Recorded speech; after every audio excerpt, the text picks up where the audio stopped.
Nderuar të shikues, jemi rikthyer në pjesën e dytë që thamë e rëndësishme shumë, por ndoshta edhe e parëndësishme për një pjesë. Se zgjedhjet kanë kaluar, tani zgjedhjet pothuajse kanë tretë ca vjet kështu, bëjmë dhe ne zgjedhje, siç bën bota të tjera, po nuk është se kanë interes, ikin këto, vinë zgjedhjet e tjera, e më thash.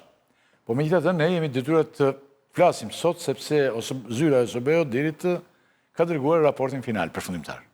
Pas raportit para prak, ata kanë paraqitur raportin final. Ne jemi përpjekur të, ju lutem, i ndaloni këto veprime dhe të jemi në punë këtu, këtë pjesë kohe.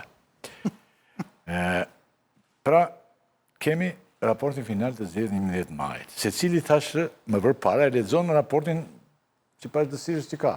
Dhe në Shqipëri leximet e ndryshme pre që janë secili. Opozita do të raporti i rrezon zgjedhjet. Totalisht.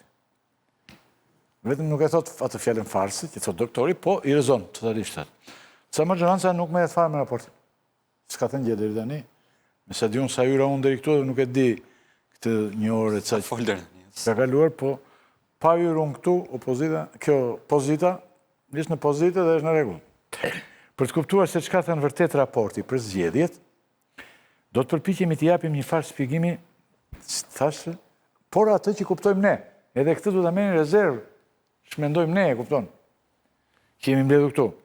Pres Zogaj do të jetë, faleminderit shumë, Ergjys Mërtiri, Mentor Nazarko, Andi Bushati, faleminderit të nderuar. Tani do të përpiqemi ne kemi detajuar, kemi nxjerrë, sipas konceptit tonë, sipas pikpamjes tonë, nga raporti final, kemi përgatitur 5 sinkrone për çështje themelore që prek ky raport. Kemi nënvizuar ato, do t'i ndjekim njëra pas tjetrës dhe do të diskutojmë njëra pas tjetrës. Në mënyrë që të mos ketë konfuzion, e kupton? Në mënyrë që të përpiqemi të mos bëjmë thjesht muhabet, ne do të kemi përgatitur bushat 5 sinkrone. Sinkroni parë ka të bëjë me sfondin dhe kontekstin politik ku janë zhvilluar këto zgjedhje. Ja le ta ndjekim sinkronin e parë, me kujdes shumë dhe hyjmë në bisedë.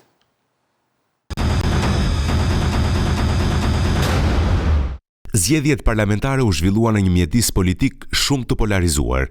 Procesi i antarësimit në BE zuri një vend të rëndësishëm në diskursin politik, me Partinë Socialiste në pushtet që zhvilloi fushatën me objektivin e antarësimit deri në vitin 2030 dhe duke theksuar arritjet në procesin e negociatave.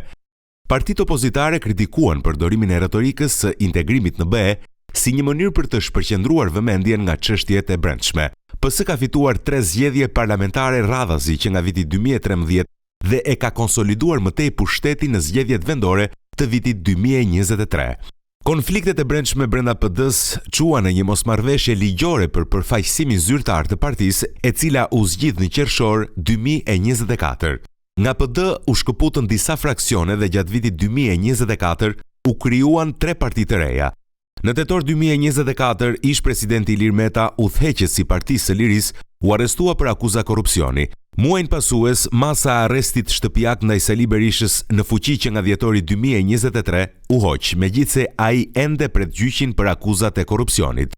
Gjatë fundit të vitit 2024 dhe fillimit të vitit 2025, u zhvilluan disa protesta të drejtuara nga PD, të nxitura nga shqetësimet për perceptimin e grryerjes së institucioneve demokratike, akuzat për korrupsion qeveritar dhe keqpërdorimin e burimeve shtetërore. Për më tepër, PD kërkoi ngritjen e një qeverie kujdestare për të mbikëqyrur zgjedhjet parlamentare. Protestat ishin gjithashtu një reagim ndaj disa arrestimeve dhe hetimeve të profilit të lartë që lidhen me opozitën, të cilat disa i panë si të motivuara politikisht. Në shkurt, Erion Veliaj, kryetari i Bashkisë së Tiranës dhe një figurë e rëndësishme e PS-s, u arrestua gjithashtu për akuza korrupsioni. Pra, ODIR ka identifikuar si thelbësore për kontekstin e zgjedhjeve burgosjen e Metës, mbajtjen e Berishës në arrest shtëpie dhe lirimin e tij, konfliktet e brendshme të PD-s dhe fragmentarizimin e opozitës, mosbesimin që PD ka patur ndaj procesit që pa hyrë në zgjedhje, çfarë na thot ne këto konstatime? A janë zhvilluar zgjedhjet në kushte politike normale, me këtë çka thotë sipas jush tani? Kush do të fillojë pari? Preç se ti merresh më shumë nga Një paragraf. politike dhe ke qenë dhe në politik, po më së shumë të jashtë politike se ty, siç ta kam thënë vazhdimisht, nuk para të duan që ti jesh brenda. Si që thot, Mbajnë pak kohë dhe të nxjerrin jashtë. e kuptoj. Si që thot ju, ky është konteksti. Konteksti. Është një paragraf për shkruas. Është një gjë që e kemi parë gjithë, e dim gjithë. Nuk thot asnjë gjë të re për zgjedhjet. Është përshkruan ku ishte ky, ku ishte aq, ndodhi këtu, që ndodhi atje, bile është konteksti ka qenë edhe më i gjerë. Por ato e kanë sintetizuar në 4-5 momente. Për mu, konteksti nuk thot asgjë për zgjedhjet. Asnjë gjë. Se si janë bërë zgjedhjet. Këto janë historitë Shqipërisë. Drejtësia ka hapë çështje penale këtu, atje njëri është liru, tjetri është arrestu. Partia Demokratike ka pas një krizë brendshme, gjithë e dim. Një vit përpara zgjedhjeve Sali Berisha e rimori drejtimin e Partisë Demokratike, gjithë e dim. Partia u përqa për këtë shkak, gjithë e dim. Nuk shoh se ka ndonjë gjë, domethënë, për të ndalur shumë. Pra, Bushat, zoti Zogaj thotë që fondi dhe konteksti nuk ka asnjë gjë për të ndalur. Është një narrativë e zakonshme. Ju si Dhe realiste. dhe realiste, thotë. E zakonshme dhe realiste. Ju si e mendoni? Po të them dy fjalë qëndrimin tim për raportin, pastaj, domethënë, me atë çka ndodh me zgjedhjet në Shqipëri, ky raport për mua ka nxjerrë vetëm majën e icebergut. Unë besoj që ka shumë mëkate e krime brenda zgjedhjeve tona se ata që janë aty. Pra, pavarësisht se këta të majorancës nuk po flasin dhe opozita po thret fitore, unë po t'isha Edi Rama që e di çka kam bërë 11 maj, me këtë raport do isha i kënaqur. Se më tregon vetëm 10% të krimit. Ky është qëndrimi im për raportin. Tani, e megjithatë, çfarë ka te ky raport diçka që ne nuk e kemi parë kur në zgjedhjet e përparshme. Është një gjë që po t'i hymë të analizojmë më shqetësuese. Dhe ajo konsiston tek një fjali apo dy tok fjalësha, ku thuhet që u vure një ndarje e papërfillshme midis partisë dhe shtetit, dhe thuhet pastaj duke mos zbatuar ato rekomandimet e kartës Kopenhagenit vitit 90. Ç'është karta e Kopenhagenit vitit 90? Karta e Kopenhagenit u vu që vendet që po dilnin nga perandoria e Bashkimit Sovjetik, nëse nuk ndanin partinë me shtetin, nuk bënin dot zgjedhje. Fitonte Partia Punës apo fitonte Partia Ceaușescut në Rumani. Dhe që të kishim zgjedhje demokratike, duhej që partijat ndajnë nga shteti. Ne 31 vite më pas, jemi kthyer ku shtetin dhe partisë, nga na thot raporti, i kemi bërë një. Dhe prandaj, ky është qëndrimi kryesor i raportit, që vetëm ky tok fjalësh vlen për të hapur diskutimin, ore jetojmë në demokraci, se në demokraci s'ka parti shtet. Por nga ky konkluzion vjen dhe tjetri, që garuesit nuk gëzonin kushte të barabarta gjatë garës, thot raporti. Po të shikosh, sot i dalloje shumë kollaj, kush janë mediat e PS-s dhe kush janë mediat e PD-s. Mediat e PS-s ç'a thoshin? Gara ishte konkurruese, e thot raporti dhe këtë, e kishin nxjerr në titull të madh. Por pak më poshtë thot, garusit nuk gëzonin kushtet barabarta. Tani ne vërtet e marrim gotën ndaç gjysmë plot, ndaç gjysmë bosh, por ama unë me Preçin mund të garojmë në lojë, por nëse në këtë lojë unë si kam kushtet barabarta si Preçi, unë do e mbas lojën. Nxjerrëm këto që ti E mbarova, kaq kisha, po. Pra, për kontekstin dhe Folim për raportin, folim vetëm për atë pjesën që tha. Flasim mirë për raportin përgjithësi, pastaj marrim them unë. që dim ku jemi. Ka ndarë me pjesë. Unë i kam ndarë dhe Okej, gjithë raport. Fjali e parë, pastaj diskutojmë me Për pjesë. kontekstin dhe sfondin, Preqi tha, në më thënë, është realist, i zakonshëm dhe realist. Për kontekstin dhe sfondin. Për raportin ka mendime pas. Sfondi para zgjedhje. Konteksti. Ku janë zhvilluar këto zgjedhje. Konteksti besoj që bim dakord. Bijem dakord. Preqi, sepse është realist, është shumë i përgjithësuar, është më i rëndë, mendoj, jam dakord me Bushatin, se sa ajo që bëhet aty. Por ajo është thjesht sfondi për të kuptuar pastaj mbi pra në cilat kushte u bën zgjedhjet. Është hyrje. Domethënë hyrje. Pastaj më konkretisht në detaj pastaj tregon elementet se ku janë problemet dhe pse janë. Po konteksti jep kuptim problemeve, domethënë këtë mendojnë pse është konteksti aty. Ose vetëm për ta ndihmuar Bushatin se ndoshta e ka harruar, domethënë arrestimi i Metës dhe mbajtja në burg, mbajtja në arrest shtëpiake Berishës deri në tetor 2024 konsiderohet që goditje e rëndë, domethënë për opozitën. Ama në këtë raport, pra nuk është bashkë tamam siç e tha Preqi që është diçka, është raport normal, se ai vërtet i përshkruan fakte të rëndësishme. Po, këto janë fakte të rëndësishme, ama mendoj nuanca reale është ajo që raporti nuk e akrediton pretendimin e opozitës se këto ishin arrestime apo dënime me karakter politik ose të frymëzuar politikisht. Kjo fjali nuk duket, pra as madje as opozita i atribuon. Madje më poshtë edhe lavdron spakun që Po, e kupton, pra, i përmend si fakt. Është përshkrues, nuk ka asnjë notë. Ai përmend si fakte që polarizuan zgjedhjet, po jo si Okej, atëherë ti ikim kontekstit që është Këtë ekonomizojmë. konteksti është thelbësisht deklarativ. Pretendimin e opozitës. Është përshkrues. Jo, opozita shfrytëzoi këtë për të thënë ka dalë raporti sot mëngjes. Njerëzit në përshpia janë helmuar. Ca thon raporti më i keq, ca thon raporti na certifiko. Ne këtë duhet t'i sqarojmë. Pra, kush i ka gënjur gjatë ditës? Duke thënë çfarë thot raporti, ç'vërejtje ka dhe ku ndalon, unë them që ja themi më mirë ndaj kamdar. Ja të shikojmë si krojnë dy fushata. Çfarë thuhet për fushatën? Sinkroni dy. Toni i fushatës ishte shpesh konfrontues me sulme personale midis dy partive kryesore dhe drejtuesve të tyre. Si shembull i këtyre etiketimeve raporti identifikon, Zoti Rama i referoi shpesh kundërshtarit të tij Zoti Berisha si bufi i kënetës, ndërsa drejtues të tjerë të opozitës i quante krijesa të kënetës. Nga ana tjetër, Zoti Berisha e quante Ramën antikrishti, përbindësh dhe qeverin narkodiktatur.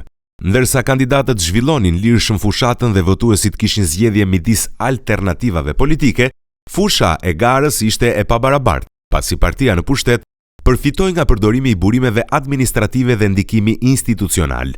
Para dhe gjatë fushatës, ministrat dhe kryeministri morën pjesë në aktivitete zyrtare, inspektime objektesh, promovime dhe inaugurime projektesh investimi e infrastrukture, të gjitha duke kontribuar në avantazhin e PS-s dhe, në disa raste, duke bërë fushat në mënyrë të hapur. Shembuj konkret që identifikon raporti. Më 18 prill, Ministria e Shëndetësisë dhe Mbrojtjes Sociale promovoi investimin qeveritar në Spitalin Rajonal të Lezhës. Më 19 prill, kryeministri, zëvendës kryeministri dhe Ministria e Infrastrukturës dhe Energjisë prezantuan projektin e gazifikimit në Korçë. Më 28 prill, ministri i Brendshëm prezantoi një projekt për prodhimin e automjeteve ushtarake.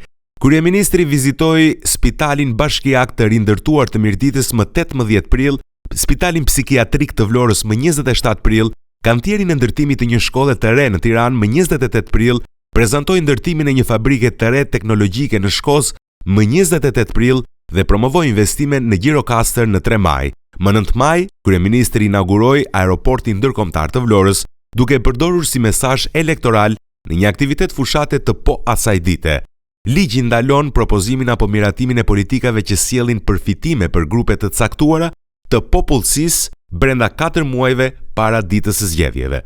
Edhe pse kjo ndalesë u respektua formalisht, disa politika të miratuara para këtij afati sollën shpërndarje përfitimesh gjatë periudhës elektorale, përfshir një bonus të veçantë për pensionistët. Shembull konkret, më 9 janar Këshilli i Ministrave vendosi bonus pranveror për pensionistët në shumën rreth 100 euro ose rreth 50 euro në varësi të nivelit të pensionit. Shpërndarja nisi më 1 mars. Po atë ditë u miratuan kredi me interes zero për nënpunësit civil dhe punonjësit e administratës publike, si dhe në 10 janar grante për biznese të vogla dhe të mesme. Projekte bashkiake të buxhetuara për vitin 2024 dhe nisur menjëherë para ose gjatë fushatës përfshinin punime rrugësh në Durrës, Himar dhe Librasht, thirrje për tendera në Himar, Mat, Roskovec dhe Shkodër, si dhe subvencione në Lezhë, Kloz dhe Tiranë. Më 9 maj, Këshilli i Ministrave zbatoi një ligj të dhjetor 2024, duke falur gjobat e vendosura nga 2015 deri më 2024 për ndërtime pa leje, shkelje të kufizimeve të COVID-19 dhe prodhuesit bujqësore blektoral me qëllim të dukshëm për të ndikuar votuesit. Misioni Odirhit mori raportime të shumta mbi presione ndaj punojësve bashkiak nga e prorët e tyre për të mbështetur ose marrë pjesë në fushatën e PS-s. Pretendime dhe raportime për presione ndaj punojësve bashkiak për të marrë pjesë në aktivitetet e PS-s u bën në Durrës, Fier, Has, Korçë, Peshkopi, Shkodër, Tiranë dhe Vlorë. Akuza për presion ndaj punojësve të administratës publike për të mbështetur fushatën e PS-s, përfshirë edhe financiarisht, u bën në Devoll, Elbasan, Gjirokastër, Korçë, Lezhë, Puk, Shkodër dhe Tropoj. Kishte edhe raste ku punonjës publik u kërkuan të jepnin informacion për familjar apo miq që jetojnë jashtë vendit në Dibër, Durrës, Elbasan, Fier, Korçë, Lezhë, Shkodër dhe Tiranë. Në 16 aktivitetet të PS-s për gratë të vëzhguara nga Odir, shumica pjesëmarrëse ishin punojësve të sektorit publik, në 4 prej tyre disa pjesëmarrëse thanë se ishin urdhëruar të merrnin pjesë nga punëdhënësi. Odir mori gjithashtu raportime për frikë nga hakmarrja ndaj votuesve që merrnin pjesë në aktivitetet e opozitës, si dhe raste intimidimi ndaj kandidatëve të opozitës dhe disa të PS-s. Gjatë fushatës u raportuan gjithashtu disa akuza për blerje votash dhe u nisën hetime në 37 raste. Disa burime të Odihër raportuan se në disa zona kishte lidhje midis partive politike dhe grupeve të krimit të organizuar, të cilat kanë kërcënuar ose friksuar votuesit dhe ndonjëherë edhe kandidatët. Akuzat specifike për blerje votash u bën në Elbasan, Korçë, Mirdit, Shkodër dhe Tiranë. Akuza për përfshirje të grupeve kriminale në fushat u raportua në Durrës, Elbasan, Tiranë dhe në Vorë, ku autorët e dyshuar kishin lidhje me grupe të krimit të organizuar. Këto janë në thelb konstatimet e OSB Odirit për fushatën zgjedhore. Së pari, unë dua të di nga ju, çfarë na tregojnë këto konstatime për fushatën elektorale dhe a përputhen ato me realitetin që ne njohim dhe kemi parë. Po? Janë realistësisht të gjitha, është pjesa më e fortë, më duket mua, e raportit, sepse ka një mori faktesh konkrete, ku citohen data, vendime, që në lidhjen e tyre fuqizojnë atë konkluzionin se zgjedhjet ishin të pabarabarta. Pra, zgjedhjet për definicion, zgjedhjet janë të lira, të drejta, të barabarta. Nëse njëri nga këto element invalidohet, zgjedhjet kanë probleme. Dhe problemi më i madh i zgjedhjeve në Shqipëri, jo vetëm i këtyre, por i shumicës zgjedhjeve që janë zhvilluar në Shqipëri, përfshirë dhe zgjedhjet brenda partive politike, është problemi i pabarazisë, se problemi i drejtës, gjithë kanë drejt të kandidojnë, zgjedhjet pra janë të lira, gjithë shkojnë votojnë, e me radhë. Kurse barazia është një element shumë i rëndësishëm. Këtu janë renditur një numër aktivitetesh politike të Partisë Socialiste të Qeverisë të ndaluara në fushatën elektorale, por me qëllime elektorale. Këto janë fakte konkrete që e fuqizojnë, si thuash, këtë konstatimin që ka dhe, si thuash, do me thënë një akuzë, do thosha, për shkelje të barazisë në zgjedhje. Por në këtë paragraf që prezentuat ju, ka dhe 2 element tjerë që për atë që është, si thuash, pika nevralgjike e zgjedhjeve në Shqipëri, që është shit blerja, praktikisht OSB Odhiri ja delegon, jo, për këtë rastin e shit blerjes, ja delegon, si thuash, akuzave që kanë bërë palët. Pra, palët referon ato që u është thënë nga palët, nuk referon do një gjë vetën, si që ishte në rastet e shiitave elektoral, po që ju pavarësisht s'kanë qenë shiita ato, po janë të një vlefshëm. Po kështu edhe tek pjesa tjetër që ka të bëjë me incidentet zgjedhore. Edhe aty shikojmë që i referohen sërish pretendimet e palëve, por nuk ka një gjë të vetë OSB-s. Pra nëse OSB-ja nuk ka pas mundësi që të faktojë shitblerjen e votës, këtu tek incidentet elektorale mendoj se duhet kishte qenë më eksplicite, më konkrete, mos e linte evazive, se në këtë rast të dyja palës të thuash e gjejnë veten në rregull, thotë, domethënë të dyja kanë dalë kur faji, domethënë mbetet jetim, pastaj askush nuk mund të akuzohet. Këtë mund të them për këtë pjesë që prezantove tani. Dushat?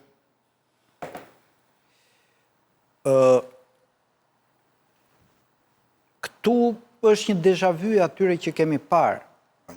Pra, përdorimi i investimeve publike si atu elektorale 1 dhe përdorimi i administratës 2, as nuk i ka shpik Rama, as nuk do përfundojnë me Rama. Kush është problemi? Problemi është kur ishte Berisha në pushtet. A e përdori, po them, tunel në Elbasanit? Përdori. Kur garoj me Ramën në Tiranë, a e përdori administratën? Pa tjetër e përdori. Rrugën e Kombit. Po, atër fitoj, unë po them gjë tjetër. Pra, ti dhe mund t'i umbasë zgjedhjet duke përdoru. Pra, sa do që kjo nuk është një gjë e moralshme, e lejushme, nuk është thelbi që ndikon në pengimin e rotacionit. Ne kemi ardhur në pikën, dhe raporti këtë, nuk e thotë kështu si që e them unë, po kush ditë lexoj raport e kupton, ne kemi ardhur në pikën që bëjmë zgjedhje me rotacion të pamundshëm. Dhe këtë e realizojmë vetëm kur partia njësohet me shtetin. Dhe këtu nuk është puna PD-ja Arlind Qori apo Adriatik Lapaj. Me këtë dokument ky i thot shqiptarëve, ju jeni dele sepse vota juaj nuk ka vlerë. Për votën tuaj do vendos partia shtet. Ju shkoni kot, mo shkonin kutit e votimit. Po partia shtet në fund do nxjerrë rezultatin që do. Dhe prandaj po them, ne mund të marrim shumë pjesa nga raporti që janë ngjashme me raportet e para 4 vjetëve, 8 vjetëve. E vetmja gjë që bën ndryshim cilësor është që na flitet për parti shtet. Pra jemi në pragun, unë kam kohë që them që ne sjetojmë në demokraci, po atje ku zgjedhjet i vendos një parti shtet, nuk mund të flitet më për demokraci. Okej, vazhdo. Në raport, në fakt është një shifër që ka shpëtuar, ka përgatitur tekstin që janë 4500 raste. Në çfarë mungon në raport në SBO, diri të kam pyetjen pas. Për fushatën. 4500 raste të raportuara të përfshirjes së shtetit apo bashkive, për administratë qendrore, administratës lokale në aktivitete të cilat kishin lidhje me zgjedhjet, ndonse ato dënohen në mënyrë të qartë nga kodi zgjedhor dhe thot KQZ-ja dhe një institucion tjetër patën mundësi të trajtonin vetëm 37 prej tyre. Pra tregon që nga 4500 ankesa, KQZ-ja pati mundësi që trajtonte vetëm 37, që tregon që nuk kishte mekanizëm efektiv për t'i trajtuar këto. Pra megjithëse kuadri ligjor që është konsensual, i reformës zgjedhore, pra parashikon ndalimin e këtyre aktiviteteve, nuk ka institucione efektive. Kjo e vërteton deri diku atë që thot Bushati, pra të asaj që shteti po merr gjithmonë më shumë karakter partijak, monopartijak, por ama nuk vërteton atë pjesën përfundimtare të asaj që tha ai se shteti pastaj i numëron votat, sepse numërimin e votave nuk ka shteti mundësi që ta manipulojë ata. Shteti manipulon deri në momentin. Votat dhe në kohën e Enverit numëroheshin 1 për 1. Edhe një po të çonte si çapi te kasapi dera dje. S'kishte pluralizëm atë. S'kishte pluralizëm. Pra ne po flasim. Pra do të thënë që ti je koherent me atë që the. Përfshirje të shtetit, bashkive, të administratës, ministrive, projekte, bonuse, subvencione i kanë bërë që të gjitha qeveritë. Jo, s'tash këtë. A e the që i ka bërë janë moraçme? Por, një unifikimi partisë me shtetin, pra është vije kuqe ku duhet lexuar gjithra, po pse mediat janë gjithat partisë në pushtet, ke një pikë, sepse jetojmë në një vend ku partia është e unifikuar me shtetin. Pse policia ndjek vetëm kandidatët e opozitës dhe sepse jetojmë në një vend ku partia është e unifikuar me shtetin. Pra, këto fjalësh ka shëmbur si kështjellë rëre gjithë këto ëndrat që jetojmë në shtet ligjor, jetojmë demokraci, pushtetet janë të ndara. Jo, partia, kur është e njësuar me shtetin, s'ke më loj. Raporti se thot kështu, Bushat. Raporti nuk e thot kështu. Raporti thot që Lexohet në momente llaf për llaf. Ti ke qef që ta thjeshtosh kështu, po nuk është ashtu. Lexohet llaf për llaf. Unë jam se kjo ka shumë element, ti ke të drejtë. Vetmja gjë. Po ta thoshte kështu që ishte fantastike, po nuk problemi është vetmja gjë që ja vlen debati. Nuk e thot, pra, nuk e thot kështu. Domethënë ajo thot kështu që në momente caktuara partia ndërhyri, pra e përdori shtetin për zgjedhje. Duke Berisha i pari që ta thoshte këtë. Duke të thot. Po t'ishte kështu do ta thoshte Berisha i pari. Apo jo? Ai ishte shumë i lumtur tash doli raporti sot. Ka humbur ndarja dhe është unifikuar shteti me partinë dhe janë zgjedhje ku nuk se janë të lidhur, janë korelative. Shteti nuk është vetëm qeveria, për shkak. Shteti janë dhe gjykatat edhe prokuroria, ai nuk thotë që janë unifikuar këto. Ai s'thot për këto. Patjetër pra. Po shkojmë drejt. Po ta thoshte kështu, s'do kish kuptim më pjesa tjetër pastaj. Pse e ka lavdruar zgjedhje, se ka një partjak dhe derisa të thotë s'ka ose beo dirë janë zgjedhje që nuk janë bërë si pas kritereve të kartës Kopenhagenit, që ndoshta shumë njerëz nuk e kuptojnë, po ne këtu e dimë. Ai thotë ka shkelje. Se shiko, problemi, e di kush është problemi këtyre Bushat, unë kam drejtë një gjë, t'jap drejtë një gjë. Këta flasin me gjuhë drujt raportet. Përgjithsisht nuk na thonë ne eksaktësisht atë çfarë duhet. Ky është problemi i burokratik që kanë përgjithsisht institucionet e OSBE-s.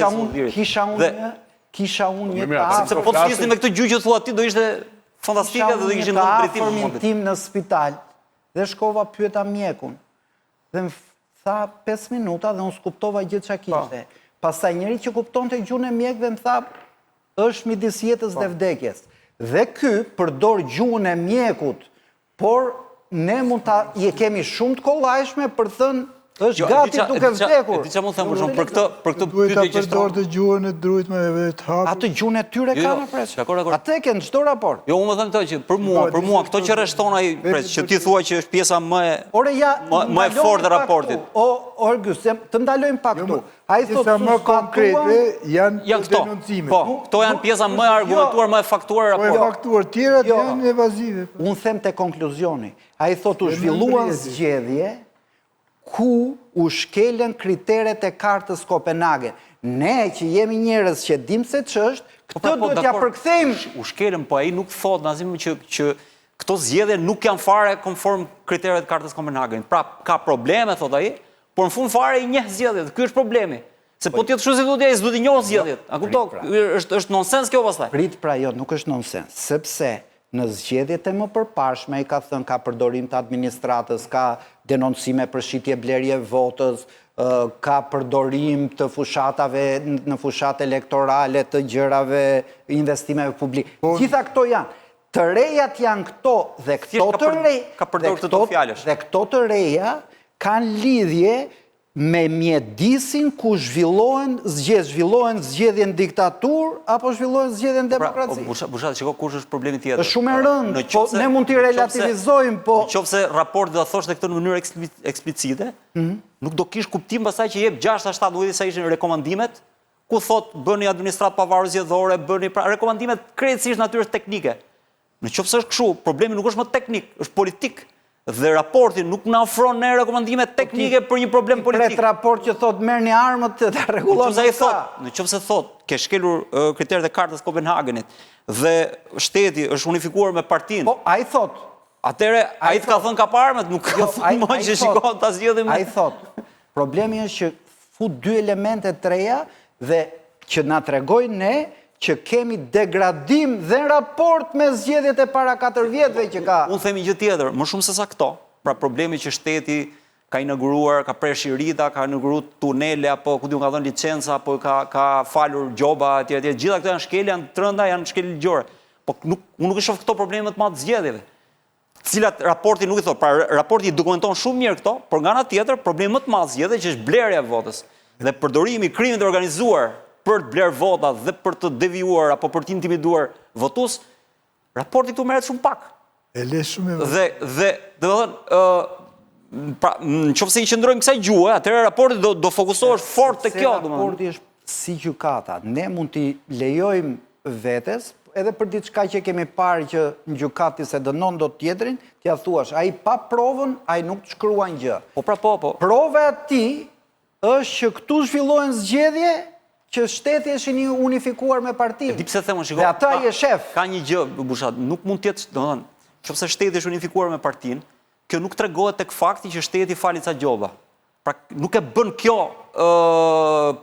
kaq, pra këto janë probleme, por nuk e bëjnë këta. Kanë dorë mediat, kanë dorë. A pra, gjitha. Po duhet thot, pra. Kjo është partia shtetit. Kjo është thot. Po se nga ana tjetër ai thot që mediat janë të Edi Ramës, po thënë janë të Ramës dhe të Berishës bashkë. Se po njëjtë raport thot. Jo do spesi mos kaloni te mediat se para publike. e kam pikë të veçantë. Domethënë Saliu vetëm t'i japë të mbetemi te të bashkisë edhe tropojnë Jo, po them çfarë thot raporti, mos e kjo është çë tjetër pastaj. Jo, raporti thot media, Bushat, jo të lutem. E kam në mënyrë specifike para publike. është, jo ju lutem. Është shumë e rëndësishme, e kam specifike për median.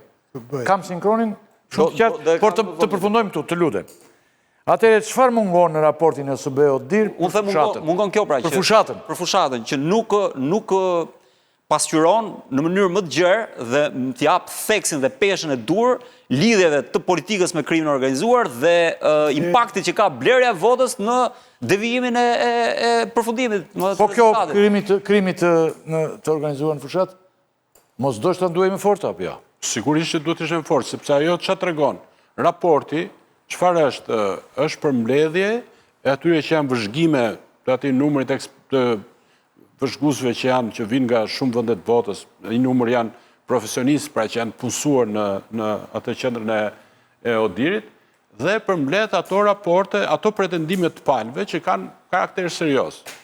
Fakti që ata nuk kanë një pjesë të bollshme për lidhjet e partive me krimin, pra ashtu si që kanë. Edhe i kryzon këto me informacione nga organizata tjera, nga Birni, se ai merr dhe të dhëna statistikore që kanë nxjerrë organizata tjera dhe i shikon për shembull për mediat, ai merr raporte sa përqind ka njëri, sa përqind tjetri. Po e kisha për këtë pjesë.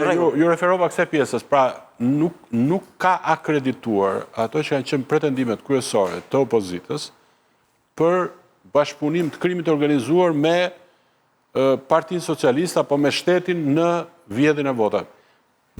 Deri në atë pikë, se gjithë problemi është deri në atë pikën që të kenë manipuluar rezultatet e zgjedhjeve. Ky është problemi kryesor se mungesë kryesore. Se pretendimi 4500 raste, sigurisht është diçka shumë jo në gjykimin tim shumë e rëndë.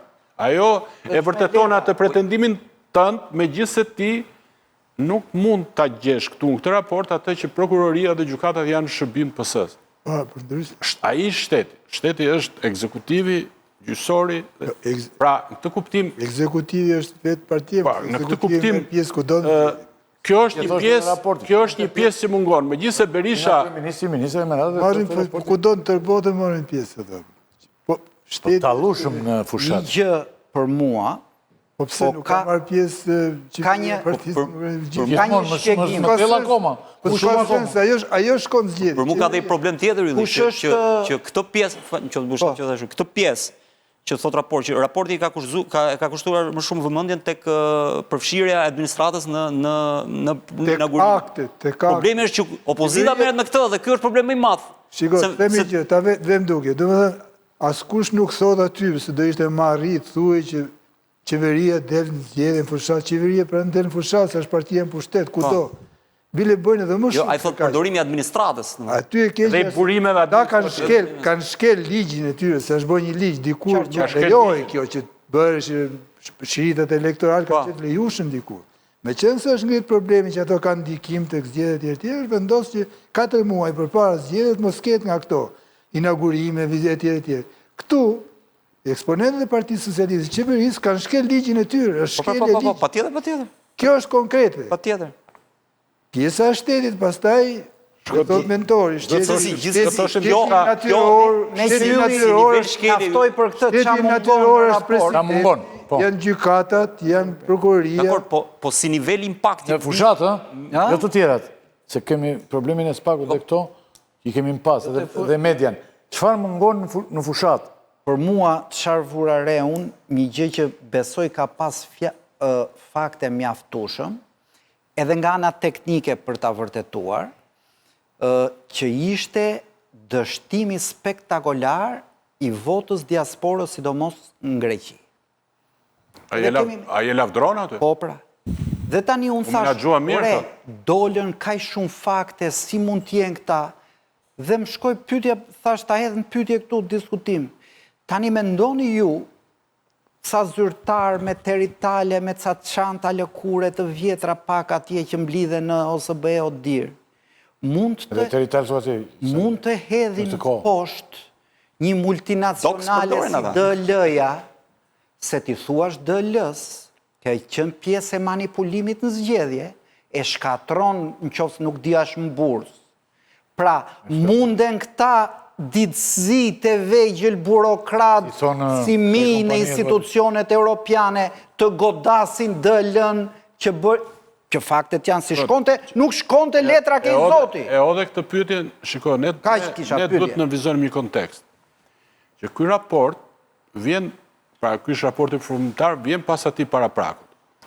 Dhe vjen fiks në një kohë kur opozita ka humbur aq shumë, pra është humbje e madhe historike, dikush e ka krahasuar me 97-ën, sa opozitës i duhet një dokument që të justifikonte se çfarë veprime duhet ndërmarrë tash e tutje, për të justifikuar që hyrin në parlament, por ama nuk e pranon rezultatin e zgjedhjeve. Dhe Berisha është ai që ka dalë sot dhe ka thënë ky raport është i paprekur.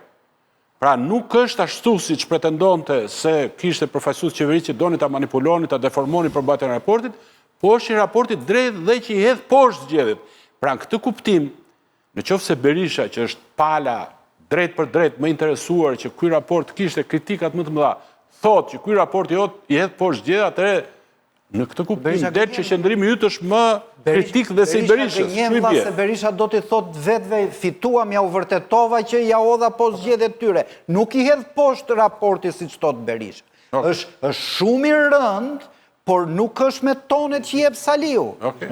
Jemi nuk e di, nuk dhimi që për flasë. Jo, po ngrije zënjë se nuk dëgjojsh fare. Jemi hidhe pritë, për falë që se nuk doja ta thoja ta dëgjoj vetëm ti. Jo, s'ka problema. Vazhdoj me... Më miri thuaj se sa këtu na sajojnë dhe gjera, pastaj ki mbetet atë. Ose na lejo me radhë që japim mendime për raportin e për që mendojmë, ose respektojmë skaletën tënë dhe flasim për pike, për pike. Kjo pikësh për. Atëri, qa mungon? Qa mungon? Po, që thashon dhe Bushati tha, Bushati në nënvizoj. Unë ju thash që qëfar thotë në fillim, raporti dhe qëfar ju mendoni se mungon në këtë raport. Dhe në Bushati ishe në këtë frymë të pyetje si unë, pas sinkronit, unë bëra këto dy pyetje. Raporti e poshtë pretendimin e më falë, se ishë pyetje tjetër. Do me thënë, konstatimet e OSBE-rit për fushatën zgjedhore, dhe qëfar mungon në raportin, sa i përket fushatën zgjedhore, që pyetje dytë që bëra unë. Raporti për fushatën, stojtë e ti, dëgjon të gjithë, folët dhe ju. Tani qëfar mungon aty, dhe Bushati tha mungon kjo. Për diasporës. Ta thanë diçka tjetër, për krimin tha, mund thosh më shumë, tha Nazarko, mërtiri tha, po këtë gjë, pra jemi këtu.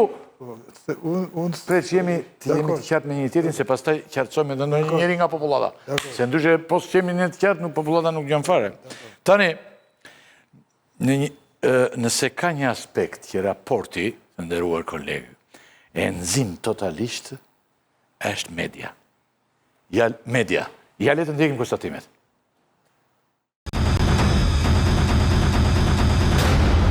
Pavarësia, diversiteti dhe integriteti i lajmeve që u ofrohet votuesve janë cënuar nga varësia e shumicës së mediave ndaj financimeve jo transparente, nga interesa politike dhe biznesi shpesh të lidhura me kontrata qeveritare. Përqendrimi i pronësisë në media e minon më tej pluralizmin e burimeve të lajmeve në kundërshtim me standardet ndërkombëtare. Shumica dërmuese e mediave perceptohen si të lidhura me Partinë Socialiste në pushtet. Sipas BIRN, ndër 10 televizionet më të mëdha bazuar në bilancet financiare, TV Klan dhe Top Channel zën 64% të tregut. I vetmi televizion ndër 10 të parët që perceptohet i afërt me PD-n në vitin 2023 përfaqësonte 1.7 të ardhurave totale të tregut televiziv ose 113 milion lek.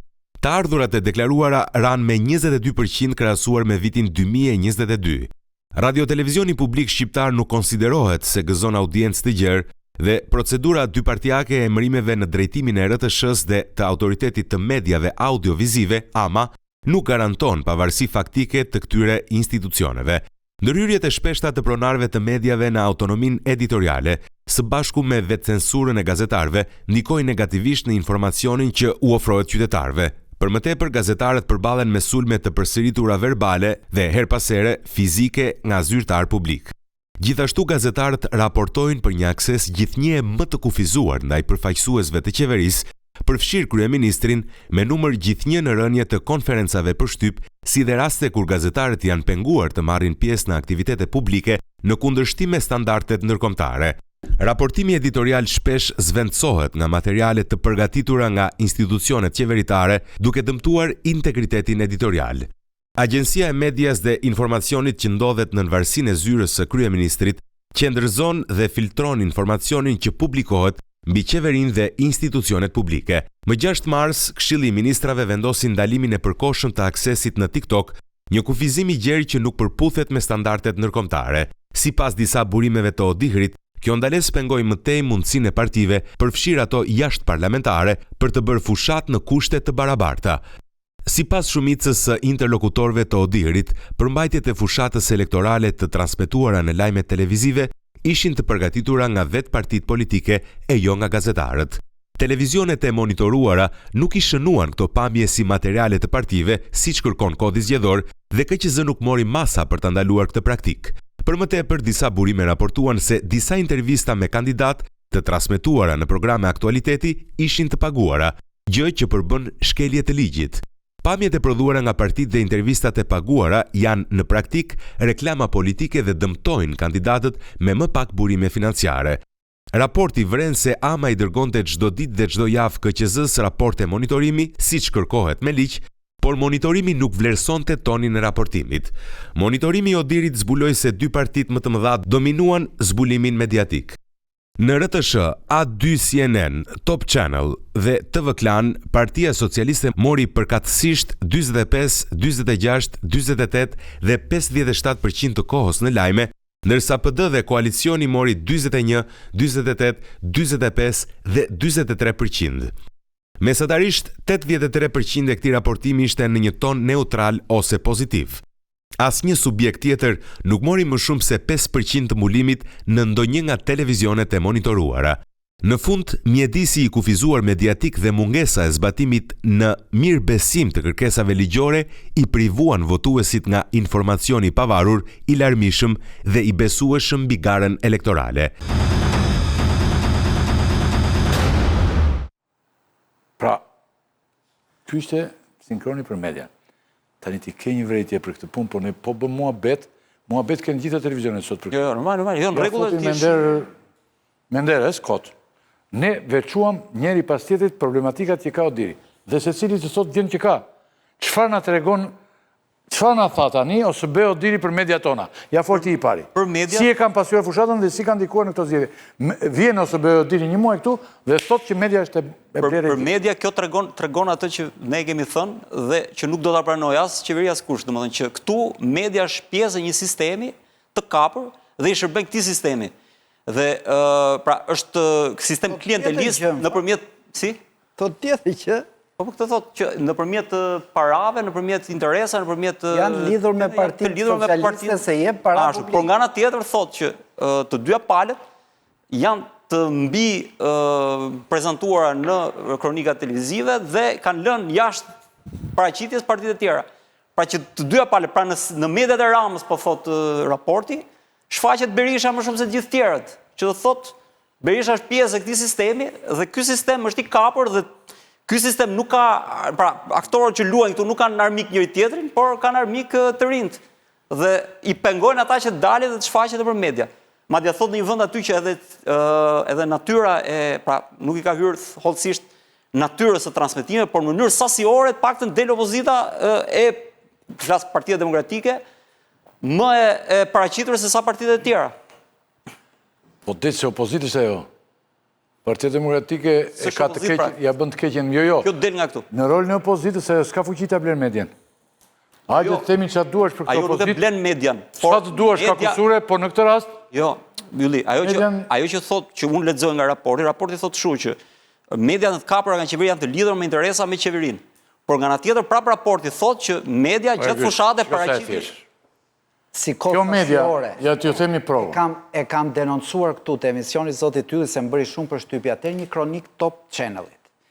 Ishte kronik që kalonin sekondat për PD-n.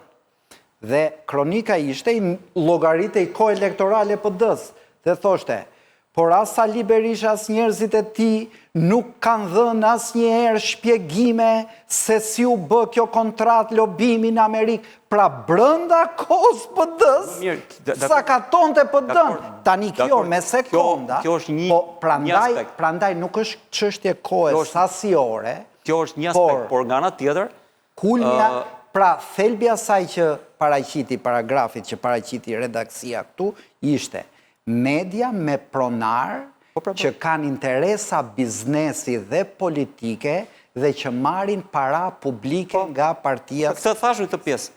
Po përveç kësaj, ajo që s'bim dakord është kjo pjesa tjetër, që këto media që marrin para publike nga Edi Rama, paraqesin Sali Berisha. Paraqesin kështu si thash unë, pra, që edhe në kohën e vet i bien. Ky është një rast dhe një aspekt, por nga ana tjetër, po këto media e kanë ngritur Berishën. Pse vëre? Dhe nga ana tjetër, po këto media, më fal që ta mbaroj, kanë sulmuar partitë e vogla. Ne e dim që i kanë bërë kurthe partive të vogla, i kanë futur në sherrë me njëra tjetrën, si që këta mos i marrin vota Saliut. Ja, dikush ma thotë, që sa Burshati tani ma thotë dikush, që ai edhe në këtë rast, do me thënë, raporti e cilëson që pavarësisht se ama ka raportuar për kohën e transmetimit, nuk ka vlerësuar tonin e raportit.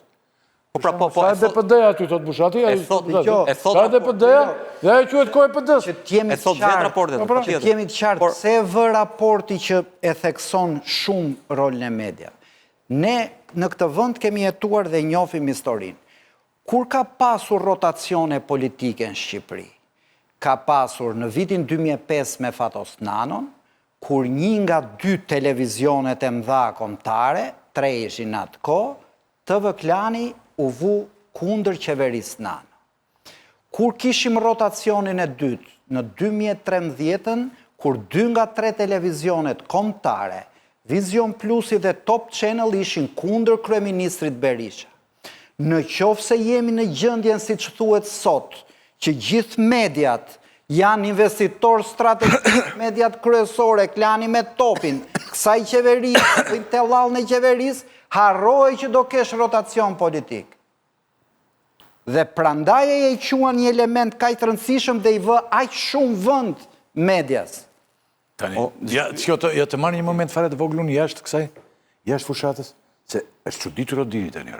Kur vjen shikoni një kohë të shkurtër këtu, këtë gjithë medias tonën, të medias temi mos bëjmë dallime, të medias të tonën, shikoni një tonën të tillë, të merohen ata. Ja të marrim një rast që s'ka lidhje me fushatën. Nuk e kishe një aty. Reporterët ndihen të friksuar, thonë vërtetën, është një paragraf tjetër. Nga këta pronarët që marrin lek nga qeveria. Po e thoshte për autocensurohen thosh. Autocensura doli. Të marrim rastin tjetër më që nuk është e lidhur fare me fushatën. Një media që për Erion Veliun të bënte qante, të jepte jetën për Erion Veliun. Ra Erion Veliu, bëllën gojën. Kush në kam mbarë? Mediat më dha. Të hyren rafshin e tik tani. Si e tik? Që ata e kanë ndihmuar atë Erionin, kanë marrë para nga Erionin dhe tani e shqitën Erionin. Mbaruan lekët, mbarojnë mbrojtja. Mbaruan lekët, mbarojnë mbrojtja. Mbaron armatimi. Mbaron fishekën. Është një, kjo, të kam unë, mendoj se ky paragraf shumë i rëndë, që ngre një problem shumë të madh për pozicionin që ka marrë media shqiptare tani për kundrejt qeverisë dhe për kundrejt autoriteteve politike që ka vend. Është një akuzë që u bëhet mediave kryesore që janë vënë prej kohësh, dhe ne kemi ngritur dhe herë tjera, në rolin e menteshave të qeverisë, por edhe më shumë se kaq, të kastës politike plurale solidare që është edhe në pushtet e në opozitë. Ju them një gjë. Në fushatën elektorale, pozicioni i mediave matët me atë që quhet respektimi i parimit të par condition, pra i kushteve të barabarta, i kohës barabartë që japin. Ne shikojmë që dy partitë e mëdha kanë marrë pjesën e luanit, është natyrshme që do marrin më shumë, por diferenca mes tyre nuk ka, pothuajse nuk ka. Pra, parimi i par conditionit është respektuar sepse në median tërësi nuk është se janë thjesht pozicionuar në favor të njerëz. Të tradicionalet po, por ama është mbyllur TikTok-u, po është mbyllur TikTok-u si kanal për partitë e reja. Nuk kemi ardhur aty. Për mediat televizive. Pra janë media që vihen në shërbim të establishmentit. Ky është jo të gjitha. Të partisë pushtet, thotë ai. Që je parat publike, jo të establishment. Establishment quemi dhe ne këtu. Një lloj establishmenti, dhe ne që rrim studio. Prit pra partisë pushtet, por ne këtu Ti quhesh establishment kemi pa fushatën. Establishment. Ata ndajnë kohën barabar. Pra, njëra s'ja japin se ka pagu. Zoti ju të mbaroj? Po. Po i them, aty thot partia në pushtet paguën, dakord. Por kur ndahet kohë, se jemi në fushat, dhe ne kemi pa me sy, edhe perceptimi ka qenë se këta barabar dalin. Bilet ishte edhe lëvizje pasere. Pra njëra pas ka dalë. Kondicio që thuti është elementarja fare në zgjedhje. Jo, par condition është themelore, nuk është fare. është elementarja, ajo as duhet diskutohet. Dëgjoj, bota ka pas media private që në drejtën e tyre, domethënë kanë mbështet vetëm një forcë politike. Dhe në tërsi, mediat marrin një vendim, ti e di shumë... Kanalet e Berlusconit. Vendimet marrin vendim dhe thonë, ne do mbështesim këtë parti. Dhe nuk quhet shkelje. Ne që jemi demokraci e re, ne përpiqemi që nuk të jemi, si me thënë, shumë më buzholl në këtë pikë.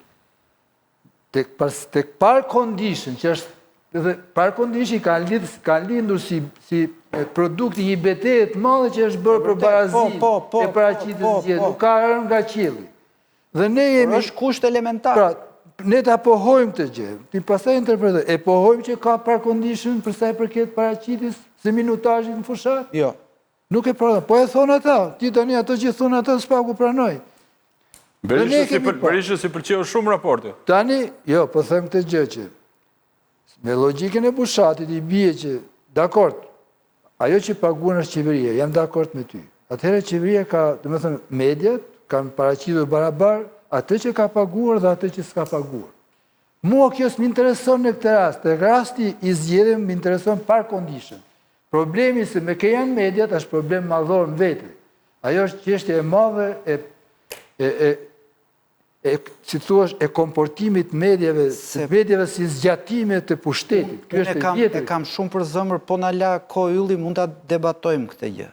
Do me thënë, po të shikosh, fakti se ishte biznesmen, unë ja kam thënë dhe këtu në studio, dhe kishte para, Agron Sheaj ka marrë shumë më tepër kohë se partitë e tjera të vogla.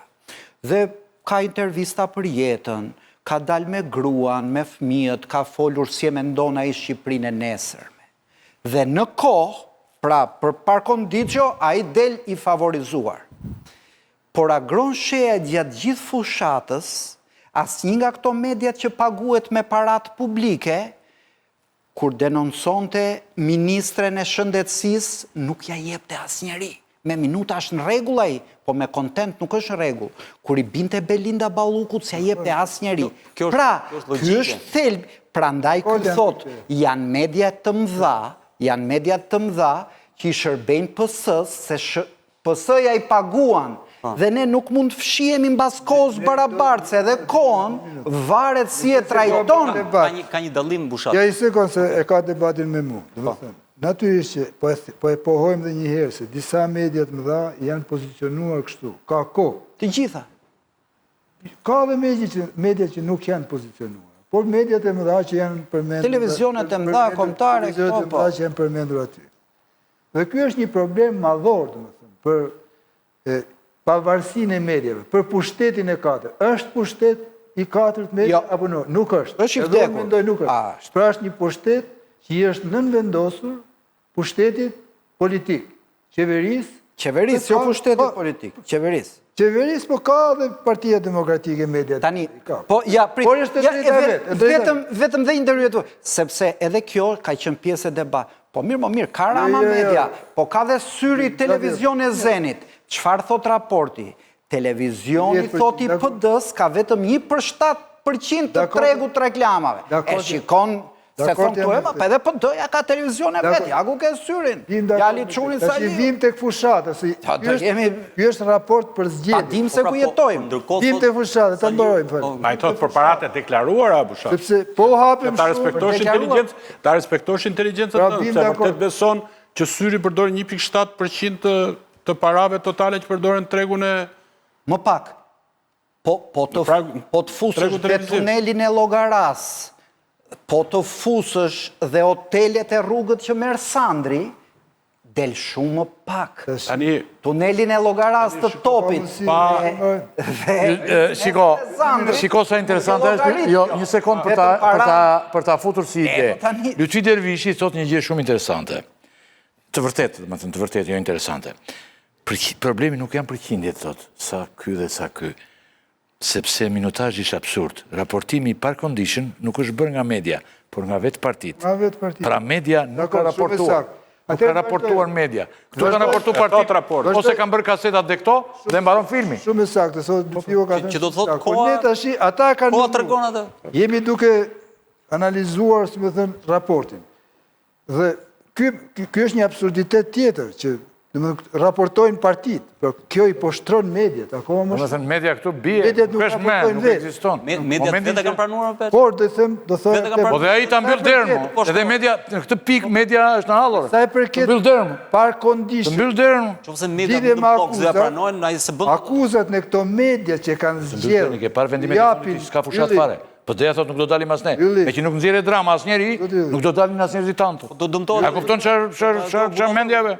Akuzat në këto media që kanë zgjedhur të japin kohë barabar dhe pjesën e luanit partive të mëdha që ata më shumë duhet marrin, edhe aty janë një lloj. Nofta nuk është lejuar partia mundësia që thatë ju, por Gazbardhi ka bërë akuzat vazhdueshme të forta, për mendimin tim, i ka depozituar dhe si akuza penale në adresë të Belinda Ballukut. Pra këto mediat e mëdha, nuk është se kanë pengu partitë e mëdha me... Kur e mban mend se ne shohim, i lexojmë e shohim media për ditë, kur e mban mend investigimin e fundit, ndatshme shkrinda, për një aferë. Jo, janë pas bërë. Janë pas bërë. Jo, s'ka vetëm këto... Po pse pra? Se kjo është heshtja që i levertis qeverisë. Ne themi, po i levertis dhe Saliot. Tu jam dakord, po themi këtë gjë që mediat në fushat, ore këta thotë Troç, janë pronarët e mediave që friksojnë gazetarët, janë njerëz me interesa politike që marrin lek nga PS-ja. Kaq tani këtu ne mund të... A ka ndonjë element që mungon ndonjë element që mungon sa i përket mediave? Ajo që po thoya Bushat, ajo që po thoya është këtu që këta thonë që pjesën, pra dominojnë dy partitë e mëdha, thot në kurrizë të partive të vogla dhe tek partitë e vogla, në një pjesë të raportit thotë debaton partia që pagu me lek, PS-ja, e drama. Një pjesë tek partitë e vogla thotë e kanë bërë në kundërshtim me ligjin, sepse ato duhet secila të përfaqësohet në 5% dhe nuk është përfaqësuar as 2%, ndërkohë që këto partitë e mëdha kanë marrë pjesë në llokun e luanit. Dhe ky është problemi këtu dhe kjo tregon që pse këto partitë pra këto media të cilat presupozohet që janë kundër Partisë Demokratike sepse janë me Ramën. Pse nuk sulmojnë Partinë Demokratike dhe të ngrenë partitë e vogla, të cilat presupozohet që i marrin vota Saliut, por i lënë hije partitë e vogla, madje i sulmojnë partitë e vogla, ndërkohë që japin hapësirë Partisë Demokratike. Thjesht. Për çfarë? Se Ramës nuk i duhet të godasësh njëri tjetër. Boll mos fol për vjedhjet e veta. Pra, një qeveri, po se denoncove, po nuk ka asnjë denoncim mediat e mëdha. Fal. Kjo është një aspekt. Sigurisht që Ramës nuk i intereson që dalë korrupsioni vet. Por nga ana tjetër, Ramës i intereson të përçajë opozitën. Dhe do të interesonte që të përçar, pra të rriste partitë e vogla dhe të merrte më pak vota Saliu. Këta kanë bërë të kundërtën, këta klientët e Ramës. Këta kanë rritur Saliu dhe kanë dëmtuar partitë e vogla. Se i paguan Saliu. Këtë si Se i paguan Saliu. Po Saliu nuk mund të paguaj tash gjithë spektrin mediatik. Ai thot këta i paguan Rama, ti do të fusësh dhe Bin Laden. Jo, unë po them me paratë e Ramës, mbrohet Saliu, të po them unë, sepse janë bashkë. Ky është të vërteton kjo. Tani ata pranoj dhe këtë, nuk ka rëndësi se ti po ta nxjerrësh. Debat po bëjmë burr. Po pra ashtu si thotë. Unë këtë raport kështu lexoj. Ky raport për mua vërteton atë që ne kemi thënë gjatë gjithë kësaj kohe. Unë paktën e kam thënë. Rama është fiks siç thua ti, paguan për vete, më shumë, paguan dhe për Saliun, që dali dhe Saliu. I paguan Rama. Rama paguan që të rinë pushtet. Dhe rinë pushtet duke penguar që të dalin aferat korruptive të Ramës dhe duke mbrojtur Saliun për të mos lënë alternativa të reja të rrezojnë. Tani ku është diferenca e madhe? Ku është diferenca e madhe që këtu në 30 vjetë është njoft në i diktator në raport me mediat, Saliu ti kemi thënë, na janë ik rryllat e fytit. I ke thënë ti, mos si kam thënë ashtu. Në përgjithësi ambienti mediatik e shpallën dhe ndërkombëtarët Armiku i shtypi. Gysi të duke mirë. Jo, nuk më duke mirë, por në atë kohë sado që Saliu bënte kishte më shumë rivalitet mes kurse sot është monopolizuar tregu komplet. Pra, edhe në kod Saliu, dhe në kod Nanos, dhe këta dinin t'i paguani t'i bënin gjithë mediat kombëtare për vete. Por sa do diktatora po të korruptuar ishin, lanë hapësira bosh mediatike dhe televizionet mëdha që i kishin kritik ndaj vetes. Nga që nuk jetoj më në demokraci, si që kemi qenë deri diku një demokraci deformu, sot nuk ka asnjë media të madhe që tjetë kritike me qeverinë. Ky është hopi cilësor, e prandaj raporti... Deri këtu do jemi dakord bashkë. Kjo është pjesa e parë për cilën jemi dakord bashkë. Pjesa dytë është që duhet kuptoj, se për mua ky është thelbi, se ky lexon, me këtë lexon kush është sistemi këtu. Prandaj po ti vesh re gjatë fushatës janë kryzuar Adriatik Lapaj me gjithë ta tjerët janë kryzuar më valla. Prandaj unë dhe ti duhet ta përqendrojmë fokusin të godasim atë që i paguan mediat me para publike për t'i bërë reklam dhe Saliu. Mendoj duhet Ku ka një njeri që korrupton mediat edhe për t'i bërë nder Saliut. Mendoj duhet godasim të dyja. Sepse të dy janë sistemi. Dhe ne unë mendoj pak korrupton mediat. Unë mendoj paktën që sistemi nuk bie nëse godasim vetëm njërin. Sistemi bie nëse i godasim të dy. Sepse vetëm duke gozitur të dy lind diçka e re. Njerëzve të vërtetë. Po pra kjo është e vërteta, që janë të dy të përfshirë, janë të dy që mbajnë sistemin. Që këta i paguan Rama, po ka faj dhe Saliu. Jo, themi që këta i paguan Rama. A ka ndonjë element që mungon për median? Sepse edhe këto mediat që thua ti, marrin para tjera nga Rama. Mbarojeni tani, ju lutem. Në kohën e diktatorit rast, krimi bëhet me disa tyre që merr dhe jep. Jo aty që përfiton. Krimi është ai që merr më.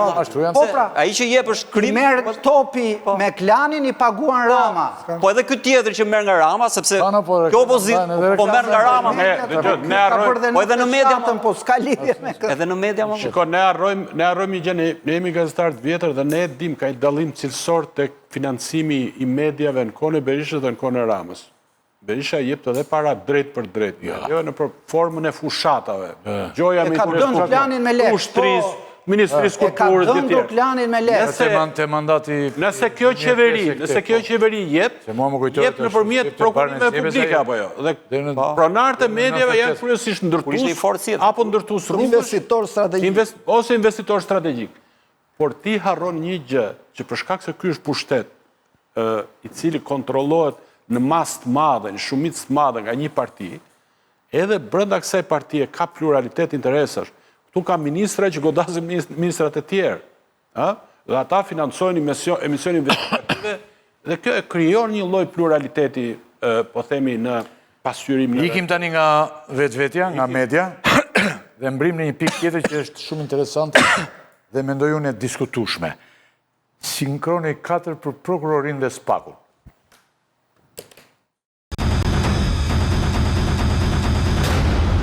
Kodi penal përcakton 15 vepra penale të lidhura me zgjedhjet, shumica prej të cilave janë në kompetencën e prokurorisë së përgjithshme. Deri më 20 maj u nisën procedime penale në 34 nga 87 raste të dyshuara për krime zgjedhore, duke përfshirë keqpërdorimin e detyrës publike për qëllime elektorale, shkeljen e fshehtësisë së votës dhe pengimin ose friksimin e votuesve. Në Elbasan u dhanë 4 urdhra ndalimi, ndërsa 7 persona u kapën në flagrancë gjatë kryerjes së veprave penale. SPAK ka jurisdiksion mbi rastet e korrupsionit zgjedhor dhe krimeve që përfshin zyrtar të lartë publik ose krim të organizuar. Për herë të parë, SPAK krijoi një njësi hetimore kombëtare dhe lançoi një platformë online për raportimin e shkeljeve zgjedhore. Deri më 11 maj, SPAK kishte nisur 40 procedime penale nga 189 raportime, kryesisht në lidhje me akuza për korrupsion. Vlen të përmendet se 9 procedime u nxitën me iniciativë të vetë SPAK-ut. Bashkëpunimi ndërmjet SPAK, KQZ-s dhe Prokurorisë së Përgjithshme, i bazuar në një protokoll ndërinstitucional, lehtësoi shkëmbimin e informacionit mbi krimet zgjedhore, prioritizimin e hetimeve dhe në përgjithësi u vlerësua pozitivisht nga interlokutorët e misionit të Odirit. SPAK u perceptua gjerësisht si një institucion i besueshëm me një efekt parandalues të mundshëm. Megjithatë, disa interlokutor shprehen shqetësime për efektivitetin e policisë në trajtimin e shkeljeve të lidhura me zgjedhjet, veçanërisht atyre që përfshin rrjete të krimit të organizuar.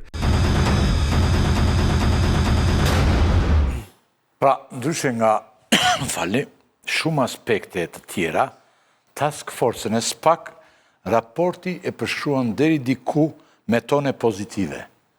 Madje SPAK përshkrua si institucion i besueshëm dhe task force thuhet se ka patur efekt parandalues për krimet zgjedhore. Zoti Bushati, a mendoni se përputhet ky përshkrim me realitetin?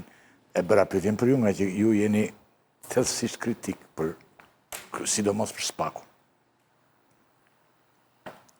Tani, raporti është e vërtet ajo që thoni ju, tonet i ka pozitive. Po, çka ka për SPAK-u krim zgjedhor në Shqipëri përveç Fred Belerit, unë akoma nuk e di. Çka ka për? Po heton thotë, ka 40 gjëra në hetim. Po erdhën zgjedhjet e tjera, ke zgjedhjen datë 9. Po mirë. Pra, e parë e punës. E dytë e punës. Prandaj thash, ne mund të flasim në studio, mund të krijojmë opinionet tona, kur bën një raport, kur harton një vendim gjykate, ti duhet i kesh fakte të vërtetuara 100%. Në qoftë se, unë kam dyshime që italianët 2 muaj para zgjedhjeve thonë që bander troplin vendurës ti kemi sjell dokumentat që merren me trafik droge, dhe SPAK-u e godet mbas zgjedhjeve, ai se futot në raport, se thotë, kjo mund t'jetë thesh koincidencë. Mua kjo koincidencë më vjen erë. Dhe fakti që thot besimi publikut e tjerë, po nuk thot, por e këkapi. Pra, raporti vet flet për shitje blerje votash.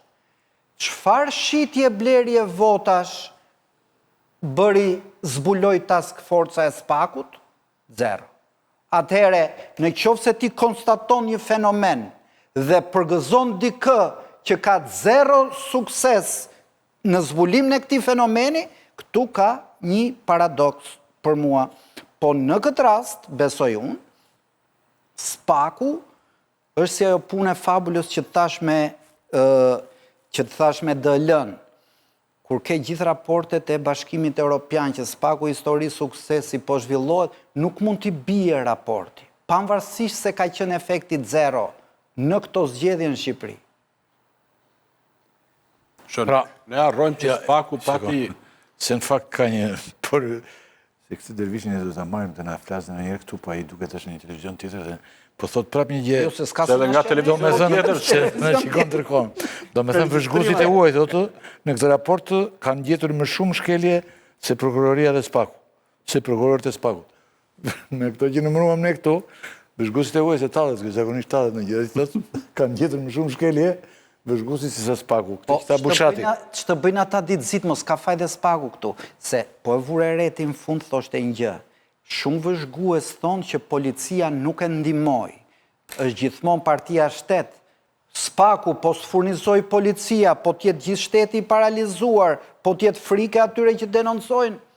Raporti po duan. me këtë që ne pamë, me qëndrimin për SPAK-un dhe task force-ën, paka shumë e hedh poshtë pretendimin se krimi ka patur ndikim të madh në zgjedhje, sepse thotë që task forca kishte efekt parandalus. Pra një pjesë të krimeve task forca i kapi, ndërsa të tjerat i parandaloi.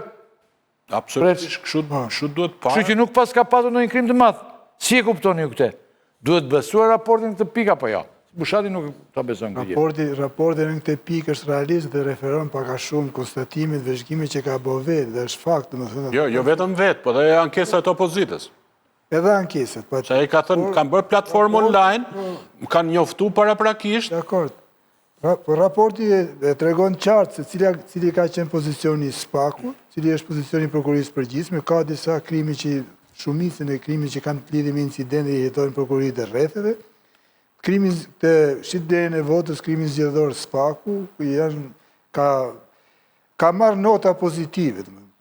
Dhe në qoftë se ne tash i bëm jehon konstatimeve negative për median dhe për fushatën, dhe për fushën, dhe për përdorimin e administratës, dhe pa barazin, raportit atëherë me të njëjtin kriter duhet njohim edhe vlerësimet pozitive që ka dhënë për SPAK-un, se është i njëjti raport, i njëjti raport që ka parë keq atje dhe e thot, dhe ka parë mirë këtu dhe e thot. Por duket preç sikur për SPAK-un ka patur një kujdes që për të konsideruar histori suksesi. Përse nëse për mediat, ja një sekundë, nëse për mediat, për shembull thuan gjithë zezat, nuk ka lënë të zezë pa futur aty, SPAK-u del shumë i bardhë. Falë, po bashkojnë pamjet. Media shumë e zezë, SPAK-u del shumë i bardhë. Madje aq eficiencë ka parandaluar krimet. Si ka mundësi kjo gjë? Se ti po duash, o Yllit, them që më falë, të thush një gjë që ti mund dyshosh për shumë gjëra, askush ndalon kërken që... Pyetje kam, unë pyetje. Edhe dyshosh... Ka mundësi tani që... Këta që nuk erdhe nga Italia, nuk u kapën, po u kapën me vonë, çdo kush është në drejtën e vetë dyshoj.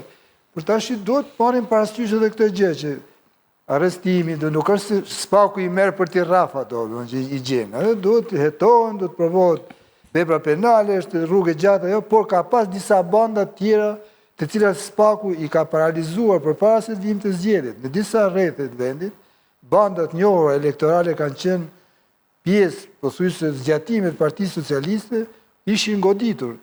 Pra nuk ka arsye të mos goditishin dhe troplinit, por ka një arsye ndoshta që lidhet me vetë natyrën e punës që ka SPAK-u. Por ka goditur bandat elektorale në zgjedhjet e 2025-s kanë qenë më pak aktive hapur, se edhe nga prapaskena, edhe nga burgu ndikojnë ato, edhe nga ndalimi, me telefon, ku dion. Por kanë qenë shumë nga këta kanë qenë ose të arrestuar, ose në kërkim, ose narrativ.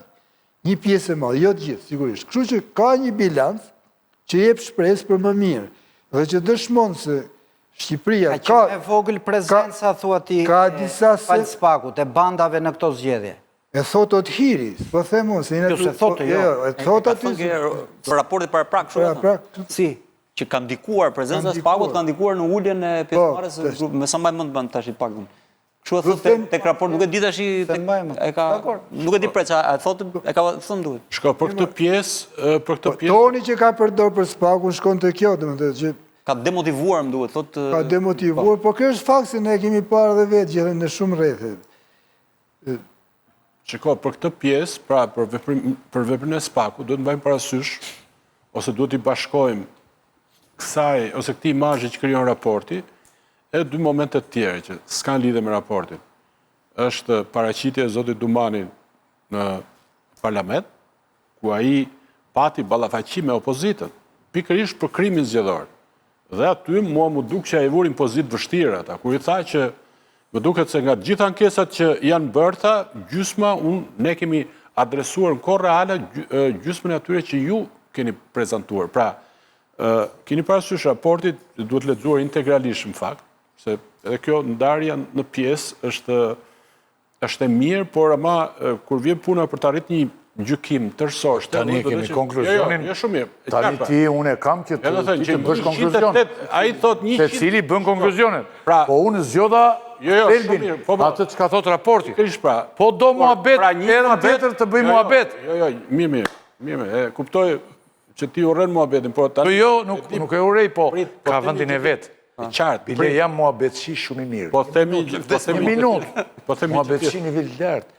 Por në këtë rast, unë mendova qartë. që është më mirë kështu. Prit, po ka një teori interpretimi. Disa tekste, disa lloj tekstet ligjore, Janë të lidhur me një tjetër. Jo, nuk interpreton asnjëherë kështu me copa, interpreton tërësinë e vet. Si një e tëra. Është një teori kjo, e teori interpretimit. Ti e marrë dhe me letërsi, ndonjëherë dhe letërsi ka rëndësi kjo interpretimi tërë veprës. Po letërsi një e tërë është ajo e kisha në këtë. Të lexon kapitull pas kapitull. Fal, e kisha në këtë. Kapitujt me radhë dhe ka një konkluzion edhe vepra letrare. Qartë, e kisha në këtë kuptim që kemi një moment që është ballafaqimi i Dumanit, pra shefit Spakut me opozitë. Dhe aty i vurin pozitë vështirë ata për çështën e krimit zgjedhor. Së dyti, kemi ankesën e PS-s që mekanizmi që krijoi Spaku me një platformë online, me karakter preventiv, i ngjante atit kohës së regjimit komunist është që pra kjo është një mekanizëm i cili ndoshta ka patur karakter preventiv, ka patur karakter parandalues. Dhe kur thash që pse duhet lexuar në tërësi, unë mendoj që nëse ka manipulim vullnetit zgjedhor, ka pikërisht për atyre kompanive, të cilat dhe financojnë mediat, ato janë subjektet që e orientojnë më shumë votuesin ka partia në pushtet. Pra, kompanit që punësojnë 500, 1000, 50, janë ato, aty bëhet krimi real zgjedhor, dhe pra, në gjykimin tim ato kompani që punësojnë njerëz, apo dhe shteti, janë ato që deformojnë vullnetin zgjedhor. Fund herës, mentor, gjithë njerëzit shkojnë kutinë e fshehtë, se ne kemi kapë analizën që i trajtojmë njerëzit krejt sikur s'kan personalitet askush, nuk është e drejtë. Edhe ai që merr lek, kush shet votën për 50.000 lekë dhe voton qeveri një opozitë, ai nuk është opozitar. Nuk e di që është, nuk është opozitar. Do me thënë, atere preç, gjithçka ka qenë rregull, Edi Rama na ka qenë nuk ka qenë rregull, do që them një përfundim, shiko, ky raport nuk e nxjerr Shqipërinë të kualifikuar për të hyrë në Bashkimin Evropian. Pra ky është një raport i cili është shumë kritik. Tani ta bëjmë te konkluzionet e? Qose duhet themi një gjë. Kalojmë atëherë te konkluzionet. Se edhe ora vajti. Po të marrim raportin tërësi, çfarë na thot ai për zgjedhjen 11 maj tani, hajde. Secili hedh gjërat, ndryshon nga raportet e mparshme. Jo krahasim se dikush po më shkruante që po pse nuk ju po e bëni mjaft mirë thosh këtë diskutim, por pse nuk shkruani në raport me Evropën. Raport me Evropën i shkruajta unë është zero. Kështu që ai po tha dakord dhe pushoi. Tani raportin tërësi. Ç'është konkluzioni juaj? Shkurt, sakt, qartë. Dhe ndryshon me raportet e mparshme. Vetëm një fjali do them që... Jo, me që je ti filloj ti. Po, ajo shifër, pra, e 4500 rasteve të raportuara të përdorimit të, a i përdor një shprehje, një tokë fjalë, burime administrative, në favor të fushatës, është një shifër jashtëzakonisht e lartë. Dhe ajo shifër e diskualifikon Shqipërinë për Bashkimin Evropian. Se mbaj parasysh që ODIHR është institucioni më serios, për te i atyre vlerësime që ka bushati dhe përshkrime letrare që i bën për ata burokratët e Varshavës, në fakt se ata janë Varshavë, a institucioni më serios për vende si këto tona që kanë probleme zgjedhje. Dhe në gjykimin tim, ky raport do shqyrtohet dhe do t'jetë një kamban alarmi dhe për vetë Bashkimin Evropian ndaj qeverisë shqiptare. Kështu që në këtë kuptim, kjo është pika më e rëndë e këtij raporti për Shqipërinë. Unë mendoj që raportin tërësi nuk dallon shumë nga raportet e mëparshme. Bile këto janë bërë si rutinë. Misioni ose BE ODIHR-it ekspozon një problematik gjerë nga zgjedhje në zgjedhje, në një farë mënyrë dhe jep punë dhe vetes, si më thënë, përsëri, edhe me rekomandimet që jep. Nga kjo pikpamje raporti ka për gjithë në kuptimin që qoftë opozita, qoftë qeveria kanë çfarë të marrin dhe në një farë mënyrë e le në vend atë korridën e ballafaqimit midis palëve në lidhje me qëndrimet e tyre. Në gjithë kanë çfarë të marrin, gjithë kanë çfarë të thonë. Dhe kjo mua nuk më pëlqen. Unë do doja një raport që t'i ndante shumë më qartë, domethënë, në konkluzione. Ti ndante më qartë qëndrimit, sepse këtu ka gjë që po të ballafaqohen palët, gjithë thonë ka gjë që e kanë si në favor, si me thënë. Dhe prandaj e lën vend debatin, Qartë. lidhje me zgjedhjet. Kjo është e parë. E dyta, do shtoj një gjë që ka të bëjë me jehonën që kanë raportet e OSBE-ut hirit të kancelarit. Raportet në vetë janë dokumenta që, si thuash, pasqyrojnë, fotografojnë zgjedhjet e një vendi dhe ngelin. Por, vlera e tyre matet me reagimin e kancelarive, të shteteve. Në Shqipëri, për shumë, në vitin 96, raporti ka qenë shumë i rëndë, me konkluzione shumë të rënda, po të mos reagonte Shtetet e Bashkuara të Amerikës dhe vendet e Bashkimit Evropian, ai ngele një raport. Në rastin tonë, për zgjedhjet tona, unë po shikoj që nuk ka një reagim, domethënë do ngele një raport për të lexuar.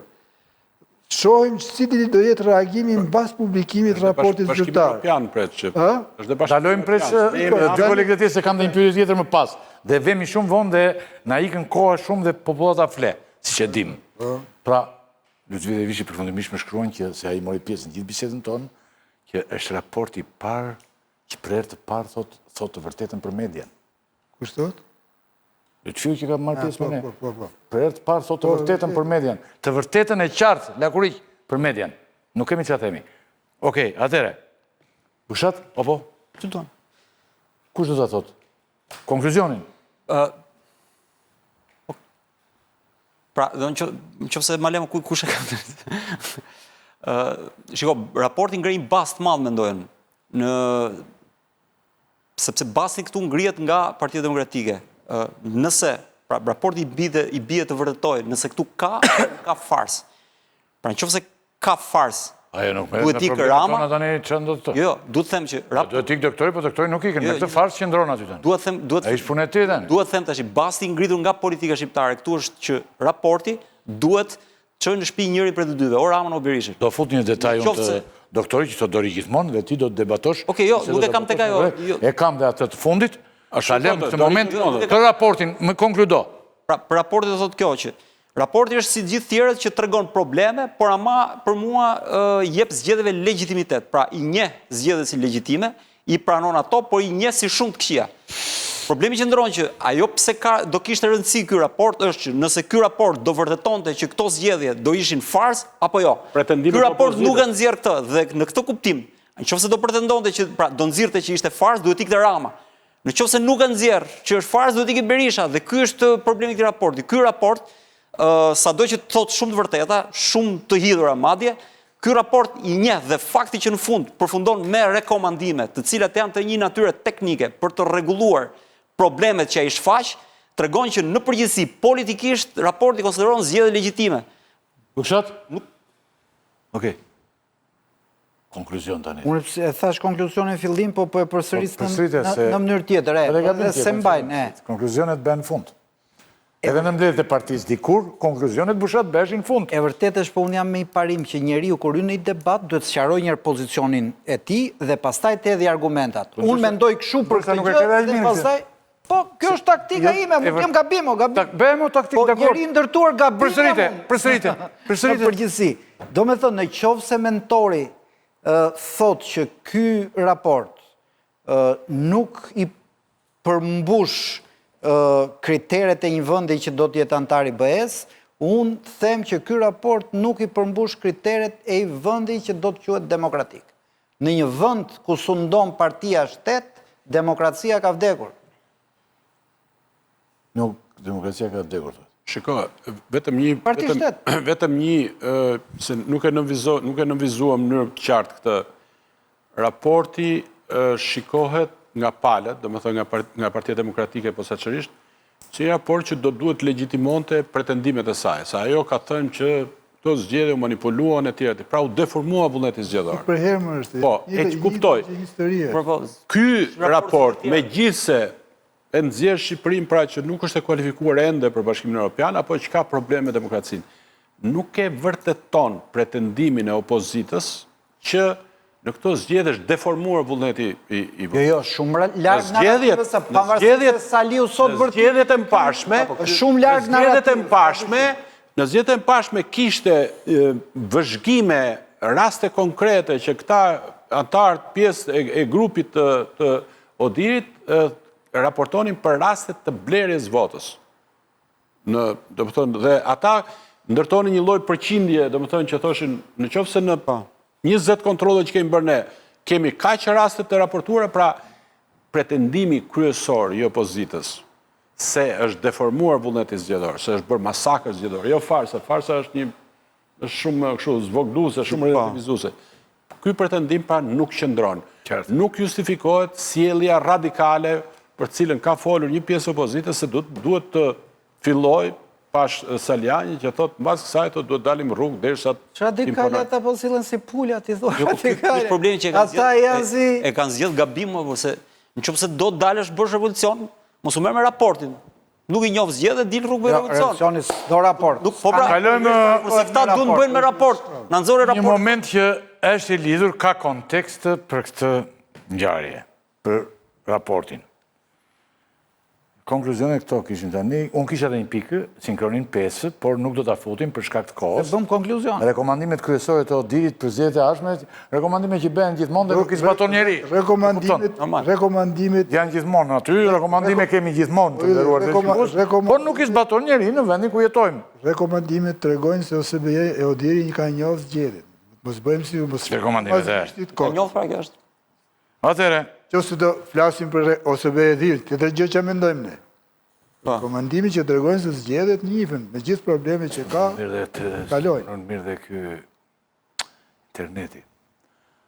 Allah, pushat se gjithë çuditshme ndojnë kohë internetit e këtyre dhe mezi punon. Po pse që zotërisë nuk ndodhin gjëra çuditshme. Tani, se doktori ka thënë që do të rikandidojë dhe do të jetë aty gjithmonë, domethënë, dhe do jetë shumë e hapur. Fushata që të vinë dhe të tjerë. Ja, le të ndjekim sinkronin. Sinkroni 6, jo 5, se mos në futni 5 që e hoqim për rekomandimet. E iqni 5 se tani është edhe kohë që flenjë, po plata, 5 e iqni dhe 6 e futni tani që të mos duke më unë për para popullit.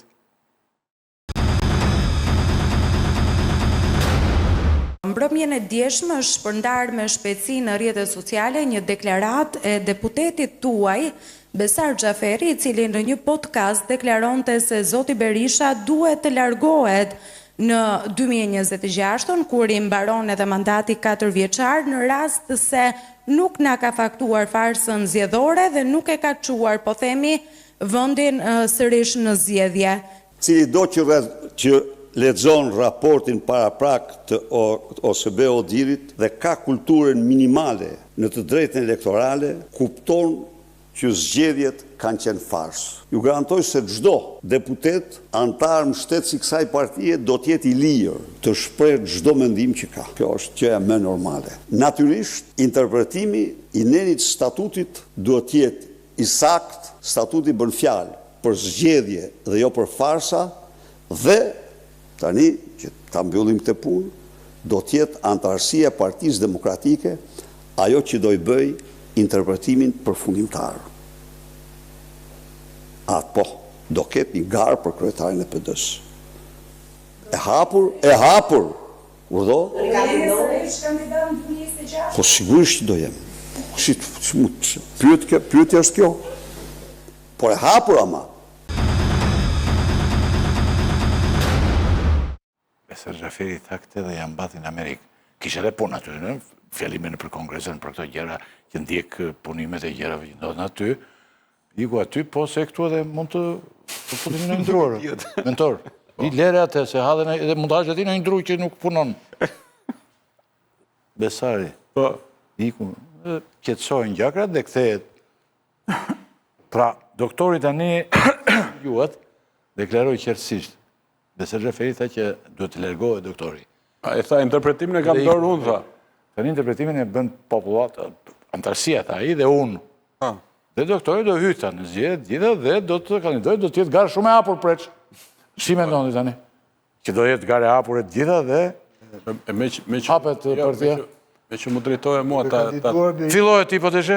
Duke kandiduar Berisha aty gara është e mbyllur, nuk është e hapur. Është e mbyllur, pa thot ti? filluar. Po, Është e mbyllur, thot Përçi. Varet nga drejtimi, se ai ka hap nga drejtimi vetë.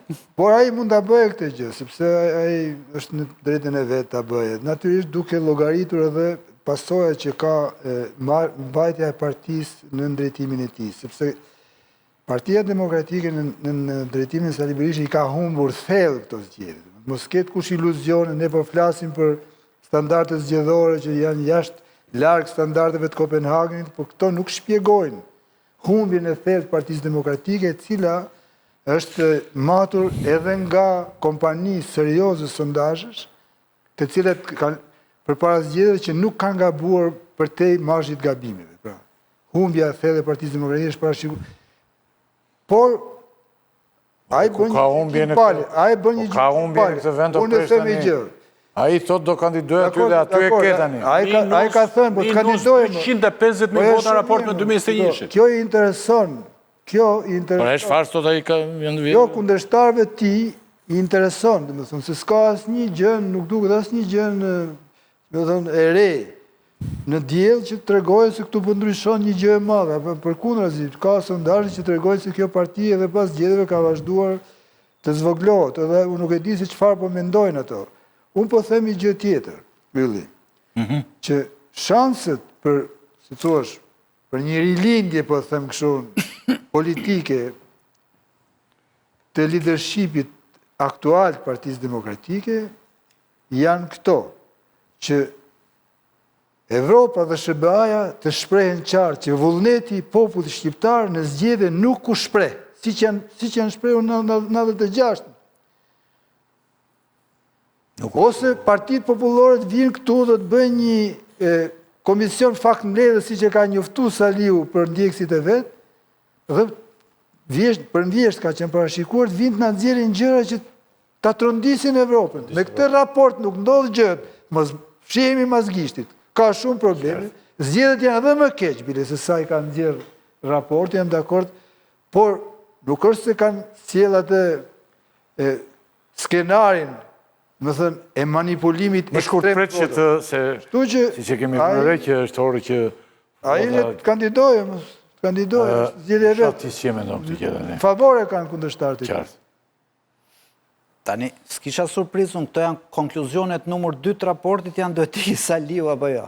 Po kjo gjë mu s'mi intereson fare. Se Saliu si të ri, si të iki, nuk e ndalon do të Edi Ramën të vazhdoj të vjedhi. Po do me thënë Edi Ramën mund të alargojmë, po të ri, po t'iki Saliu, mund të arëzojmë unë ti dhe Preçi dhe këta 5 do të arëzojmë Edi Ramën. Presidenti Federatës Gjudo. Edi Ramën ne këtu do të arëzojmë, se e rëzonë opozita politike. Në diktatura... Jo po thua një gjë bushat që unë se kuptoj.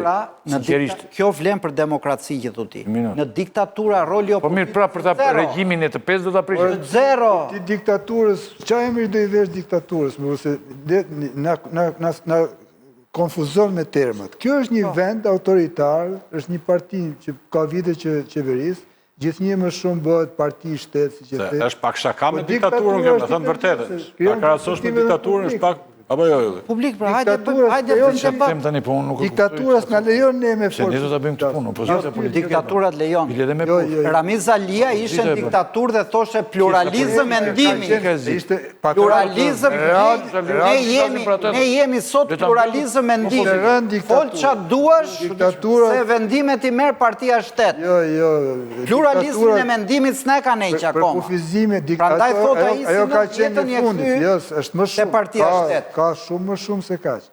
Ne do të përkufizojmë, ka ndëshkushmëri në sferat e larta, ka ministra, ish ministra, zyrtarë lartë që arrestohen, ka përpjekje për të vendosur fundimin e ligjit, ka shumë gjëra, domethënë. Jemi kandidat për të hyrë në Evropë. Tu morën vesh para 4 ditësh, na kam bërë një grop në 100 ca milion aeroport në Florës, ne themi do iki Saliu, do iki të shporet, do e marri zoti. E bëm në edhe, bëm një aferë, është një aferë, ajo është një aferë bushat, ajo është një aferë, e bëm, po tani kemi këte, po slasim fare për këte. Ramën mund të arëzosh duke i thënë njerëzve, jo, a do ikin Saliu, Po si do të po ja tham një raport E ka thënë Saliu pa fund më shumë se ty ato. Ne themi për ditë. Problemi është Rama rëzot problemi është që nuk rëzon dot ai. Këta vjedhin për ditë. Po pra. Rama rëzot Problemi ai vjet se ka përballë me opozit 3, opozit të riorganizuar që nxjerr një leadership me garë të lirë, të ndeshme të barabartë. Se dhe në PD është po kjo gjë. Unë për shembull gati po e pëlqej Saliu tani, se kam mbledh mendjen ai që sfiton më dhe nxjerr humorist për të bërë fushat. Kjo gallat është tani. Ramën ke gjetë kollaj këta që si kënë Rama. Rama, populli shqiptar do e heqë, ja këtu do ish. Ramën e rrëzon një parti që krijon shpresë. Të organizohet, ketë një alternativë. Një parti që nuk krijon shpresë, një parti që merr më pak, gjithmonë më pak vota, nuk krijon shpresë. Jo, problemi nuk është që merr PD-ja gjithmonë më pak. Problemi është që Edi Rama ka marrë më shumë vota se në 2009-ën, më shumë vota se në 2013-ën, më shumë se në 2017-ën, më shumë se në 2021. Jo, ka marrë 34.000 vota më pak se në 2021. 800 hap çdo libër, 820.000 vota. 34.000 vota. 820.000. Edi Rama nuk ka marrë kur. Opozita ka marrë 250.000 vota. Pra, këtu nuk është puna se kemi një opozit dobët. Rama në raport me shqiptarët vetëm bymehet. Ose se i qeveris mirë, ose se ka vendosur një regjim ku njerëzit janë të lirë. Jo, sigurisht, edhe ajo është e vërtet, po jo 100% sa që thua ti, nuk është ashtu si thua ti. Se këtu në qoftë se do ishte Saliu i keq, do shkonin votat të opozitat tjera, do shkojnë votat ke Rama, ula. Kanë shkuar më 820. Ka marrë shumë opozitat e reja. Kanë shkuar 130.000 vota këtë ka marrë kur më shumë se në 2025. 820.000 votë. Pra, ky ka qeveri sa që mirë, sa vetëm rritet. është futur dhe vota e diasporës. Fanar ndriçus që po e çon vendin përpara. Rama, më fal, një fjali. Për mendimin tim, çdo lider demokrat që del në kryet Partisë Demokratike akoma, se nëse ajo shkon rrokullisë, ajo pastaj humbet. Është rrokullisë ajo pres, se fusun faktorin lojë fare. Prit, po është akoma, është partia e madhe opozitare. Çdo lider demokrat që del në kryet Partisë me garë të lirë, të ndeshme të barabartë, e mund Ramën. Çdo lider socialist që del në kryet Partisë Socialiste me këtë leadership që ka sot Partia Demokratike, ai i riu i pastaj fiton prapë. S'po them për Arion Braçën, se ai është shumë përpara me qëllimin që më, por kushdo që të del. Politika ka rregulla. Rregullat janë që humbet, largohet, Rama kur të humbi, Berlusconi nuk u largua kur. Ram 10%. Ram 10%. Por, ama opozita nuk vdiq. Lindi një opozit tjetër, nuk u rrit pushteti. Vetëm diktatura rritet pushteti. Kush e rrit? Ja po rritet Meloni. Ja po rritet Meloni, se ti nuk e shikon. Ja po rritet Meloni. Po rritet Meloni. Pra mund të rritet pushteti. Në vëndet demokratike. Rastin e Ramës nuk është rritur. Rama kompaktson votë. votë. Në vëndet demokratike, kur një opozit sillet keq, i ka peng Saliu ata, kjo opozit bie dhe ngrije në opozita treja, kur ka demokraci. Në vënde ku ka diktaturë rritet pushteti. Bipartitizmi nuk e lejon. Nuk i lë të rehat. Bushat, shive, themi gjë. Njeri ndër faktor, jo vetëm. Bipartitizm gati kishte Franca, vlla. Doli u zhgënjyen njerëzit nga dy forcat e mëdha tradicionale. Po sa kohë kaloi derisa u zhgënjyen? Ja dhan Macron. Po kaloi shumë kohë. Në demokraci. Kaloi shumë kohë derisa u zhgënjyen. Në demokraci nuk i vihet faji opozitave. Vetëm këtu ka Rama na vjedh, po fajin e ka Saliu. Falë se kam një argument, si them. Ti thua që bipartit. Rama na vjedh, fajin e ka Saliu. Mentor. Vazhdojt na vjedhi Rama sa djetën Saliu. Dëgjoj burrë. Bipartitizmi është në fuqi në Shqipëri. Mos bëjmë paralele që nuk se bën shpesh paralele që nuk shkojnë. Partia e Melonit u rrit kur ranë 10% Berlusconi. Bile ishte 7-8. Se funksionon demokracia. Po jemi në bipartitizm akoma, është partia demokratike, partia e madhe. Nuk mund të ndodhë dhe Meloni s'mund të ngrihej kur Berlusconi ishte në opozit, po ishte 30%. Pra, ai nga që nuk bëni rotacion. Prandaj nuk është faj i një parti apo një lideri kur sillet keq, se ma është në vota. Rama- Ne nuk kemi problem opozit keqe. Ne kemi problem një parti shtet që na vjedh për ditë. Shifra tregojnë gjë tjetër, se ti thu që Rama vetëm thellon rezultat. Në fakt, Rama në krahasim me 2021 ka 35.000 vota më pak. Gati. Ore, numër, vota shqiptare ka më shumë se çdo herë tjetër. Jo. S'ka pas Rama. Po tani për fakte nuk zihemi dot. Po pse ta heq diasporën? Po sepse vinin këtu me avion, me makina, janë të njëjtit. Janë të njëjtit. Nga Amerika do vinë... Po janë të Ndërkohë diferenca midis LSI-s dhe PD-s ka qenë 30 vota.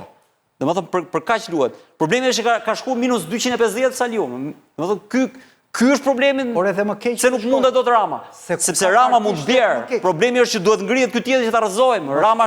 Rama për mua është i dobët. Dhe vjen duke u dobësuar gjithmonë më shumë. Sa më shumë rrim pushtet, aq më shumë kalbëzohet, aq më shumë konsumohet. Saliu do shkoj gjithmonë më keq, falë dhe nesh rim gjithë ditën duke thënë fajin e ka Saliu, ndërkohë që Saliu na ka vjedh para 10 vjetësh. Sot kemi njëri tjetër që na vjedh. Ne merremi me Saliu. Po jo pra sepse ai mori lekët e veta. Ky po na i merr sot. Ky po na i merr sot. Krimi më i madh që ka bërë Saliu nuk është kur vjen tani që po i vjedh të ardhmen Partisë Demokratike. Sepse sot ai po mban Ramën pushtet dhe kjo është më e rëndë se sa kur ishte vetë. Ka vjedh shpresën e shqiptarëve. Kjo është më e rëndë sepse nuk po lejon që të ketë mundësi që dikush ta përmbysë Ramën. Atë bëri përshtypje ty se na u rikthye nga që kalojnë shumë ngjarje si në kaleidoskop tek ne dhe një vit përpara zgjedhjeve doli Berisha nga arresti shtëpiak. Pra ju dha gjithë koha e mjaftueshme që ai ky është kuptimi i asaj që po them ne bipartitizëm. Ti flet, të them edhe një fjali. Ti flet dhe një mbrojtës, një thtar i fuqishëm i pluralitet. Po, duhet të kesh dhe pluralitet argumentash, kur e kundërshton Ramën, se po të shkosh vetëm tek argumenti i vjedhjes, është argument shumë i dobët. Po, është vërtet. Berisha akuzon më fuqishëm se sa ty që vjedh. Po kjo nuk i nxit shqiptarët votojnë kundër Ramës. Dëgjoj, Saliu të shkoj ku arrestua Erion Velia, por nuk fitoi opozita, nuk ndikoi fare në Tiranë. Të shkoj ku do doj. Po këtu është ngritur një mekanizëm që ka një konflikt, Rama me Irfanin dhe ne themi Irfani është buri poshtër. Ka një konflikt Pacolli me Ramën, ne themi Pacolli është buri poshtër. Ka një konflikt Beketi me Ramën, ne themi Beketi është buri poshtër. Pra ne nuk e bëjmë vetëm ke binomi Sali Ram këtë. Jemi ramist në shpirt dhe çdo kundërshtarit Ramës i kemi të zezën. Po kjo nuk jep automatikisht të drejtë. Fakti ti mund të jesh kundër Ramës. Nuk do të thotë të jep drejt në argumentat e tua. Kjo është fabula që thot jemi të blerë. Po jo nuk të jep ty drejt në argumentat e tua. Fajin e ka Saliu, fajin e ka Beketi. Vetëm ti je kundër Ramës. Fajin e ka Beketi, fajin e ka. Jo, mund të jesh ti dobët në argumentat kundër Ramës. Jam shumë i dobët unë. E kupton. Ka pozita morale është shumë lartë. Mentor, jemi të referu liqësit politike, s'ka liqësi, nuk jemi duke bërë fajtor as kërken. Opozita do ringrihet kur rinovohet, a je dakord me këte?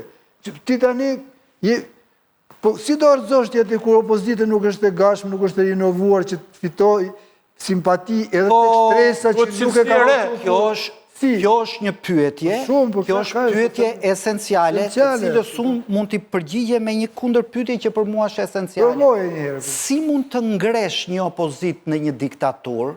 Si mund të ngresh një opozit? Po pse mund të si u rrëzua Ramizalia? Si u ngrit vetë PD-ja? Si u rrëzua Ky ka qenë ke teatri. Ose duhet pranojmë që e krijoi Ramizin. Përfundoj lëvizja që ja bleu të gjithë shokët një nga një, sepse në diktatur ti s'bën dot rezistencë, sa jo ti blen, o ti shantazhon. Po ne bëm rezistencën ama, derisa e prishë tani.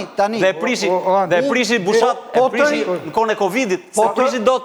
Po të rritë të them unë, e teatri se ka fajnë Rama, po s'diti ta mbroj mërtiri, unë jam një kokër legendi.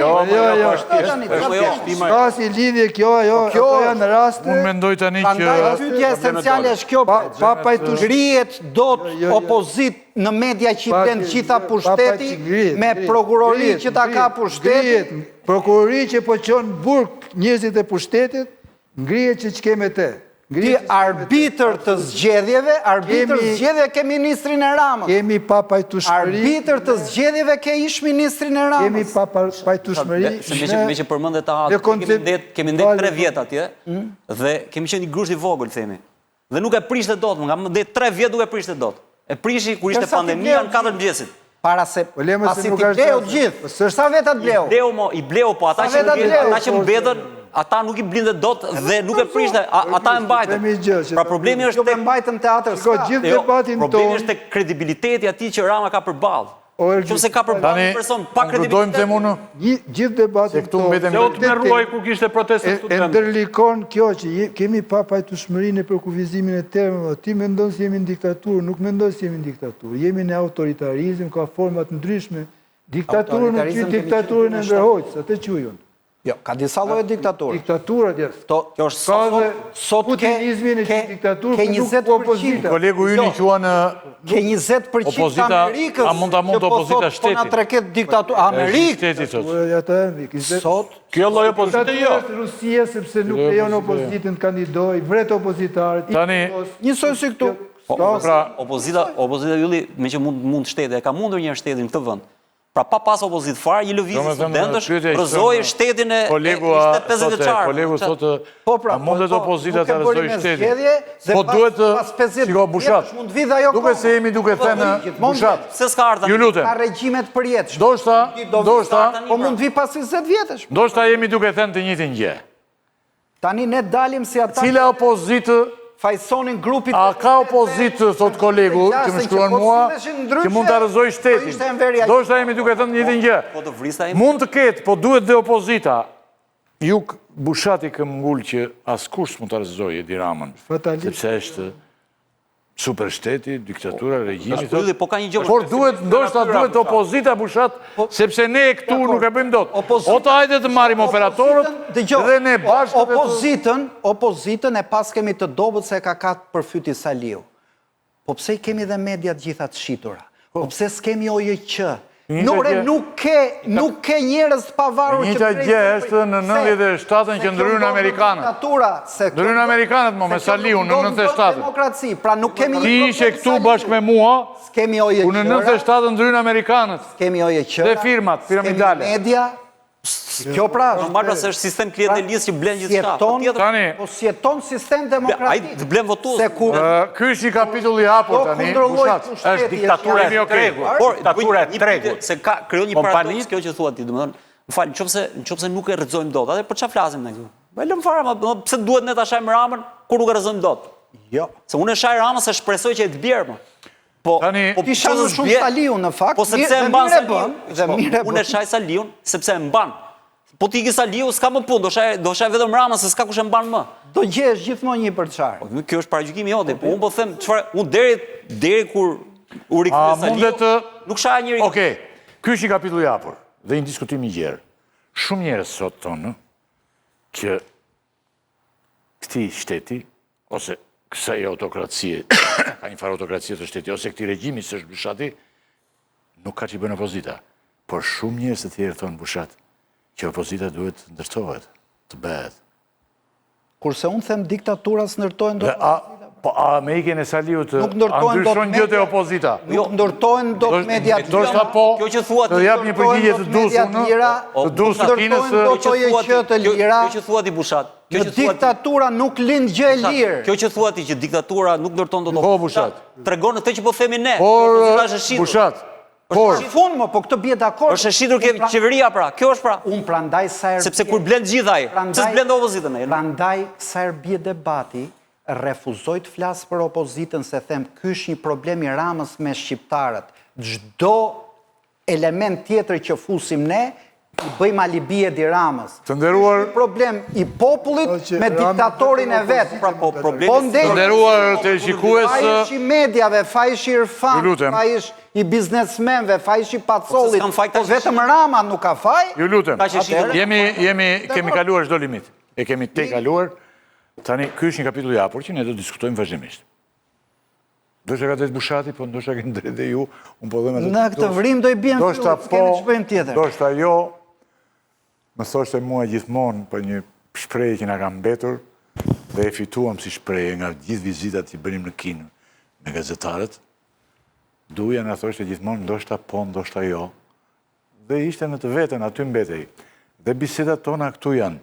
Në Kinë janë akoma. Me se do kthehemi duj të shohun, se e kam thënë shpesh, nga Shanghai në Pekin, me tren apo me avion? Ikte, bisedon të 20 minuta dhe kthehemi, thash mua, ndoshta me tren, zoti kryetar, ndoshta me tren, ndoshta me avion. Tani, ne do të diskutojmë, ndërruar të shumë do më lidhem përsëri, Lutfiu bëri dhe një mesazh fundit. Po thoshte gjën më të bukur, po dhe të poshtër. U mori zi shumë. Nuk e transmetove autokritikën e Besardit tot, apo nuk e ka dhënë akoma. Ndoshta Besardi jep në një intervistë të kam bërë gabim. Po, Se mirë është ta kuptoj gabimin. të kuptoj gabimin, nuk e dim se që të ndodhë Lutfi. Si ka parë ato shfaqjet e Kadrias Biut. Faleminderit shumë që na ndoqët. Unë besoj që na keni ndjekur sot se ishte edhe ky raporti i SBO Dirit që ja hodhi popullatës shqiptare pas kaq. Sa kohë me vonesë u bë? Për një 5 muajsh. Pas 5 muajsh SBO Diri i bëri gjithë ato faqe dhe na i hodhi ne. Dhe forëm, diskutuam sot, kishim dhe materiale, të ndërruar të shikus, krize madhe është, se të gjithë fake janë, fake news, ngjarje që nuk ka ngjarje që i sajojnë politikanët, më shumë i sajojnë, se fletë për opozitën Bushati, për opozita e Putinit, e gërsirës më të madhe të regjimit, vetë e merë, e mbyllë dhe e mbyt dhe e vret. Këtë Navalny, e merë dhe e vret. Faleminderit shumë ndërruar, e vret me helm, pasi e shikon që nuk vdes nga të ftohtit. Ndërruar të shikues, faleminderit shumë, shifemi tani javën e ardhshme. Këtu do jemi, edhe ju këtu, fort jemi të dy palët, që dëgjojmë një tjetrin. Ju stoni gjë, po ndoshta na dëgjoni dhe ne. Natën e mirë, mirupafshim.